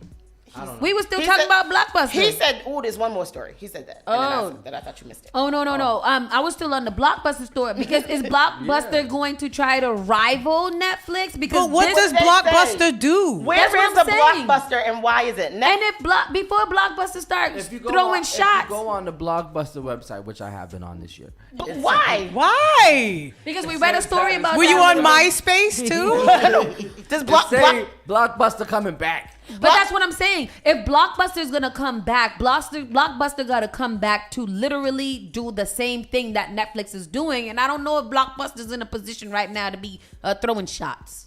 But I don't own a DVD player, so I don't know where you would be even playing. Blockbuster has a Twitter. But you guys have to think about it. At first, Netflix started out with CDs and they went over to streaming. Right. So We have to order them, right? Blockbuster can do the same thing. It could be a real rival for Netflix if they do it the right way. So then we gotta buy DVD players again? No, See, look, would look. literally What are we just gonna do? download the app, guys. Oh wait, there's something there. Download the app and look. stream the TV. It says, this is what it says on the Blockbuster.com website. Blockbuster, we are working on rewinding your movie.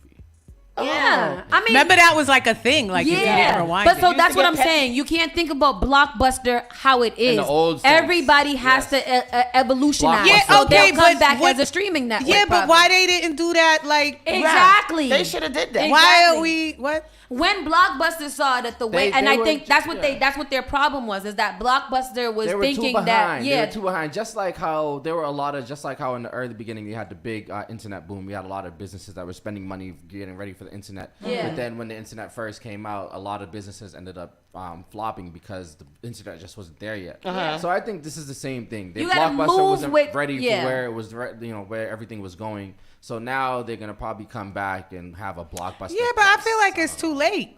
Yeah, I feel like me they too. should have did that. I mean, no, Unless they don't come think back so. and they let us password share and they're only $5.99 Yeah. a It's month. still a strong brand, so Yeah. and it's still nostalgic. So a lot of us '90s babies. and with used to, Netflix acting up the way that they do, Yeah. if they play Yeah, their right. cars right, Yeah, y'all because gotta all of these Tubies and everything, BET Plus, all of them are streaming networks that are doing right Yeah. now. So if Blockbuster really rebrands and redefines themselves, they can literally be a crazy competition for Netflix. Call You yourself think, but Busta Netflix has all those Busta exclusive things and their own studios and all of that too. That's gonna, it's gonna If they're take a gonna have to while. invest a lot of money. Yeah, and it's gonna take a while for them to build up to that. But Yeah, they and they're like 30 years behind. yeah, that's true.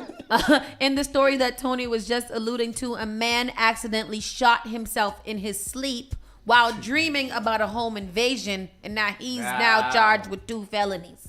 What's he charged with? This is why I want to open a store, because you know what? When he sleeps with a gun. Right? How you get charged? What did he get charged with? A man in Lake County, Illinois, was accidentally shot himself while sleeping. Has been taken into custody on charges of illegal possession and reckless discharge of firearm. The bro was sleeping. Well, he shot himself. I feel like he already got penalized. Yeah. What is he being charged with? Maybe because maybe for shooting himself. Well, it Because says reckless endangerment, but I endangered myself and shot myself. Himself is a person that he shot. And he was in a different state of consciousness, so he was technically a different person who shot the other wake person. Yep. Wow. All right. So y'all don't want to listen to my theories. Y'all don't like me. Y'all don't support me. He's charged with illegal firearm and reckless discharge. And yes, I mean, I was thinking about what you said, and no. The round discharge from the firearm went through his leg and lodged himself into his bedding. Unfortunately, the round did not travel through a shared wall with the neighbors. Oh, so he could have got wonton. Oh, wonton. Wonton. I know that word.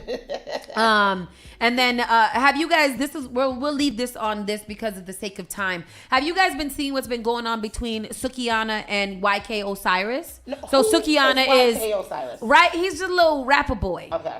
I don't know what he's sing or what he do and why he's so famous, but he is. So recently, they were doing an interview on something, and Sukihana is a sexualized rapper. She is the one. Is that a category? Sexualized? I don't know, but like super.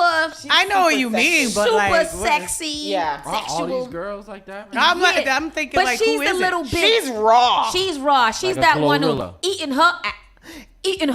Yeah. And now I'm eating his. Something done, a switch, Yeah. and now I'm But eating this his girl, butt. she's also the same girl that said she sold her soul to the devil. So what happened is that she was doing an interview and YK Osiris came. So her and YK Osiris did a video, and in one of the other videos, he was walking her like a dog. So she was on all fours. Voluntarily? Him and her and a couple of girls, they was doing a video, and they had leashes around their neck, and they were being walked like a dog by YK Osiris. So in this interview, they're sitting there talking, and she's like, "Little boy, I will tear you up." So then he grabs her by the mouth and he tries to tongue kiss her. So now it's been a big controversy online because they're saying no means no, and she didn't consent to it, and yada yada yada, and they're making him out to be almost a sexual predator. And now she is saying that she feels like a victim because she did not say yes or no. Now many things can be right. Lots of things can be right at the same time. I was just gonna say two things can be true at the same time. He did do some foul stuff. You shouldn't do that. That was very, very wrong. She is a hypersexual rapper, and that alludes to a lot of things. But I also believe that even when you're hypersexual as a rapper, you still need to gain a consent from people still. Nothing to me. So go and play the video so the people can see, and we can and take all of the. I don't know how I feel. I don't know how I feel. He is wrong. He's definitely 100% wrong. Oh my.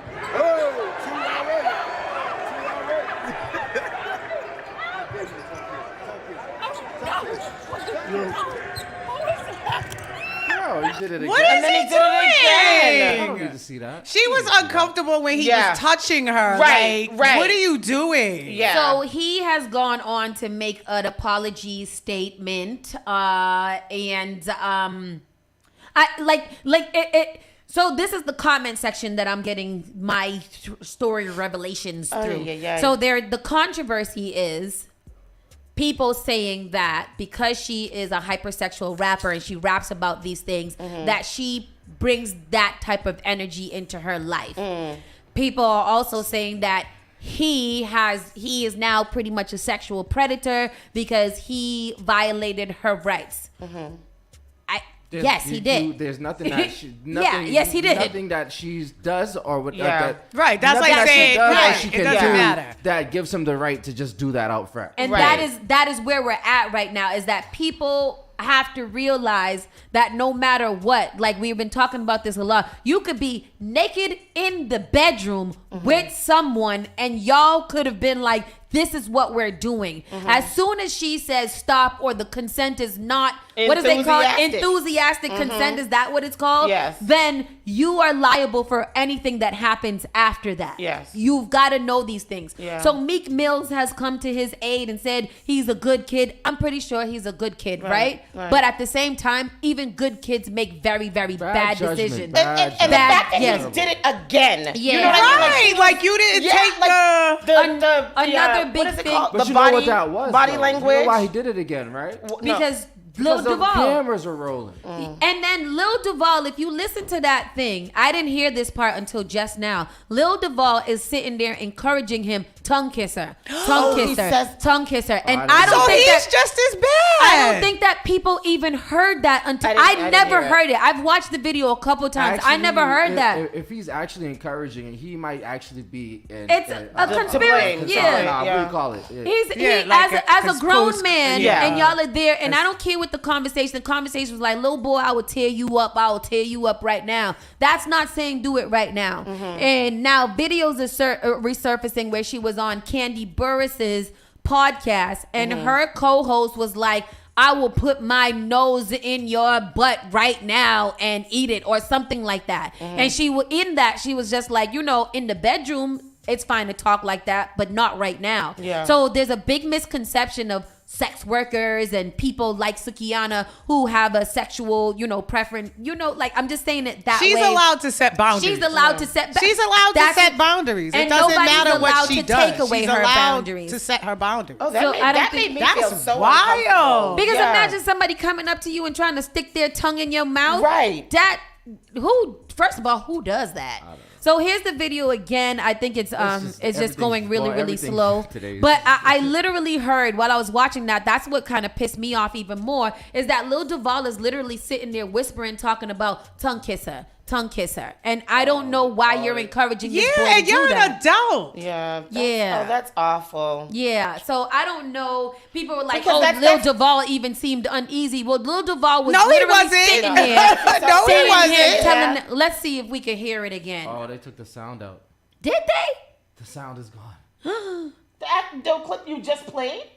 Video has no sound. They took the wow. See, that's crazy. They took the video. That's crazy because now I feel crazy like I didn't hear that, but I definitely heard that. Yeah. I definitely heard that. No, so the that's sound was there the interesting. first time you played it. Yeah. It was gone. No, because you could hear her talking. Yeah, you can hear her talking, and you can hear him like tongue kiss her. But the bottom line is she has. It don't matter what she wears. Like you said, she says. Danielle, it doesn't matter. Now you in a position. Yeah. You put yourself on the TV, and I don't know if I'd call him a sexual predator though. But but you know how he the did internet something goes. wrong, Yeah, and he did something wrong. Yeah. But The to internet's say gonna sexual exaggerate it. predator, Yeah. predator means that you're constantly out there Yeah. doing Yeah. that kind of Preying on it. behavior, Right. Yeah. right? I don't think he's a It was predator. it was a little molestation. Yeah, he did it. He did It was definitely a little assault. Assault, right? It was a sexual assault, but Kind of molesty. yeah, you were very molested. Hello. So he says, I want to publicly offer my sincerest apology to Sukiana. In an attempt to be playful, I misread the moment and violated Sukiana's How you boundaries. misread that? I understand the importance of consent, and I am embarrassed by my behavior. I will take responsibilities and have made multiple attempts to apologize. I have the utmost admiration for Sukiana, and it was never my intention to disrespect her. Oh, jeez. She don't have to accept your apology. She doesn't have to accept it, but I do think it was a genuine apology. So I don't know. Meek Mill says, don't do that to him, please. He a good kid. Just slap him and he got to let you do. I don't know what Meek Mill be saying either. We don't need our young bulls tore down for mistakes in this hypersexual era. I support Suki. Hold that ish down on some street ish. What about her? What about her feeling victim? Like, what about her? What it mean? What does that? I don't what know. about her? He went back and made another longer ass post that I still don't understand what it means. But I also feel like these grown men have to stop encouraging this behavior. And this is the time where you can actually mentor and be like, yo, young bull, that was effed up. you don't do those things. Exactly. I understand maybe it wasn't your intention, but that's not what we do out here. And I don't think maybe he should be canceled, but you know. And that's how Meek Mill should have started off what he said. Like, it was wrong, but he's a good kid. He said that after the fact. He went on and said something like, you know, you can't be doing that, young bull. You gotta know your boundaries or something. It's too late. You already encouraged the foolishness. Right. And the people in the comment section that is encouraging, maybe it's not as maybe it shouldn't be blowed up as the most that it is, but there should be some conversation around how you behave with yourself outside in the world. But I think it's also like, again, it's like, what narrative are we putting out there, right? Like, I get what Meek Mills is saying, right? Like, because we all know, like, we will criminalize black people in general, and more so with black men, we criminalize them, right? So I get where he's going. Like I said, I wouldn't say he's a sexual predator unless somebody else is coming out saying this is what he does. Yeah. But that was definitely a sexual assault. And then for Lil Duval to be sitting there saying that, he's sexualizing the young man too. He's a victim in that accountable too. Yeah, absolutely. Because you're encouraging this young man in front of TV to do foolishness. And what's he gonna do? Right. Like you said, in front of the cameras. Right. Like, and then y'all talk about him in a different way if he didn't. You know, that's awful. Well, we're gonna end on that note. Jennifer, you're supposed to end positive. With positive, it's Juneteenth. Yeah, right. It's Juneteenth weekend. Tomorrow is Donna Summer's concert, and it's also the Embrace Festival block party out by RCC. That starts from 2 to 8. Yeah. That starts from 2 to 8 tomorrow. Yeah, 2 to 8 tomorrow. Tomorrow is. Excuse me. Sorry. Wow. Jeez. This is authentic at Spark FM. Tomorrow I'll also be I'll be down at the Holland School graduation again. You might as well just that's UMass Amherst. Right. It is. That's a body school. I'm going there. People, thank you guys for joining us today, and thank you for staying a lot over a time. We all gotta go because we all got lives here, and so do you guys. Join us tomorrow for our Friday Fun Day. Jennifer, thank you for sitting in on the whole show and being our co-host. We got an open door policy for you. You come whenever you want to, whenever you're in the area. With that said, people, thank you guys for joining us. Spark FM Online, #1 for urban and Caribbean music. We'll see you tomorrow. You're listening to Saucy and Friends in the morning with Miss Hot Sauce, Miss Tony, and Rockstone Triz. The only thing that does matter is great music, and you will find it here. The all-new Spark FM. Moonbox Productions is thrilled to present the Boston New Works Festival taking place June 22nd to the 25th at the Calderwood Pavilion and the Boston Center for the Arts. The Boston New Works Festival is a weekend-long festival celebrating new original plays by local playwrights. 7 original plays, 5 different stages, 1 wild weekend. Tickets are $25 per show. Pay what you wish tickets are available at the box office. Get your tickets now at moonbox.org. Attention, gentlemen. Are you looking for a suit that will make you look sharp and feel confident? Look no further than Allen's Formal Wear, a Boston legacy business. Our expert staff will help you find the perfect suit for any occasion. With a wide selection of colors, styles, and sizes, we have something for everyone. And the best part, our affordable prices won't break the bank. So why settle for a mediocre suit when you can stand out in Allen's Formal Wear? Visit us today at 594 Blue Hill Ave, Dorchester, or allensformalwear.com to book an appointment. Visit us today at 594 Blue Hill Ave, Dorchester, or Allens, ALLANS, formalwear.com to book an appointment. Allen's Formal Wear. We are dressing you for success.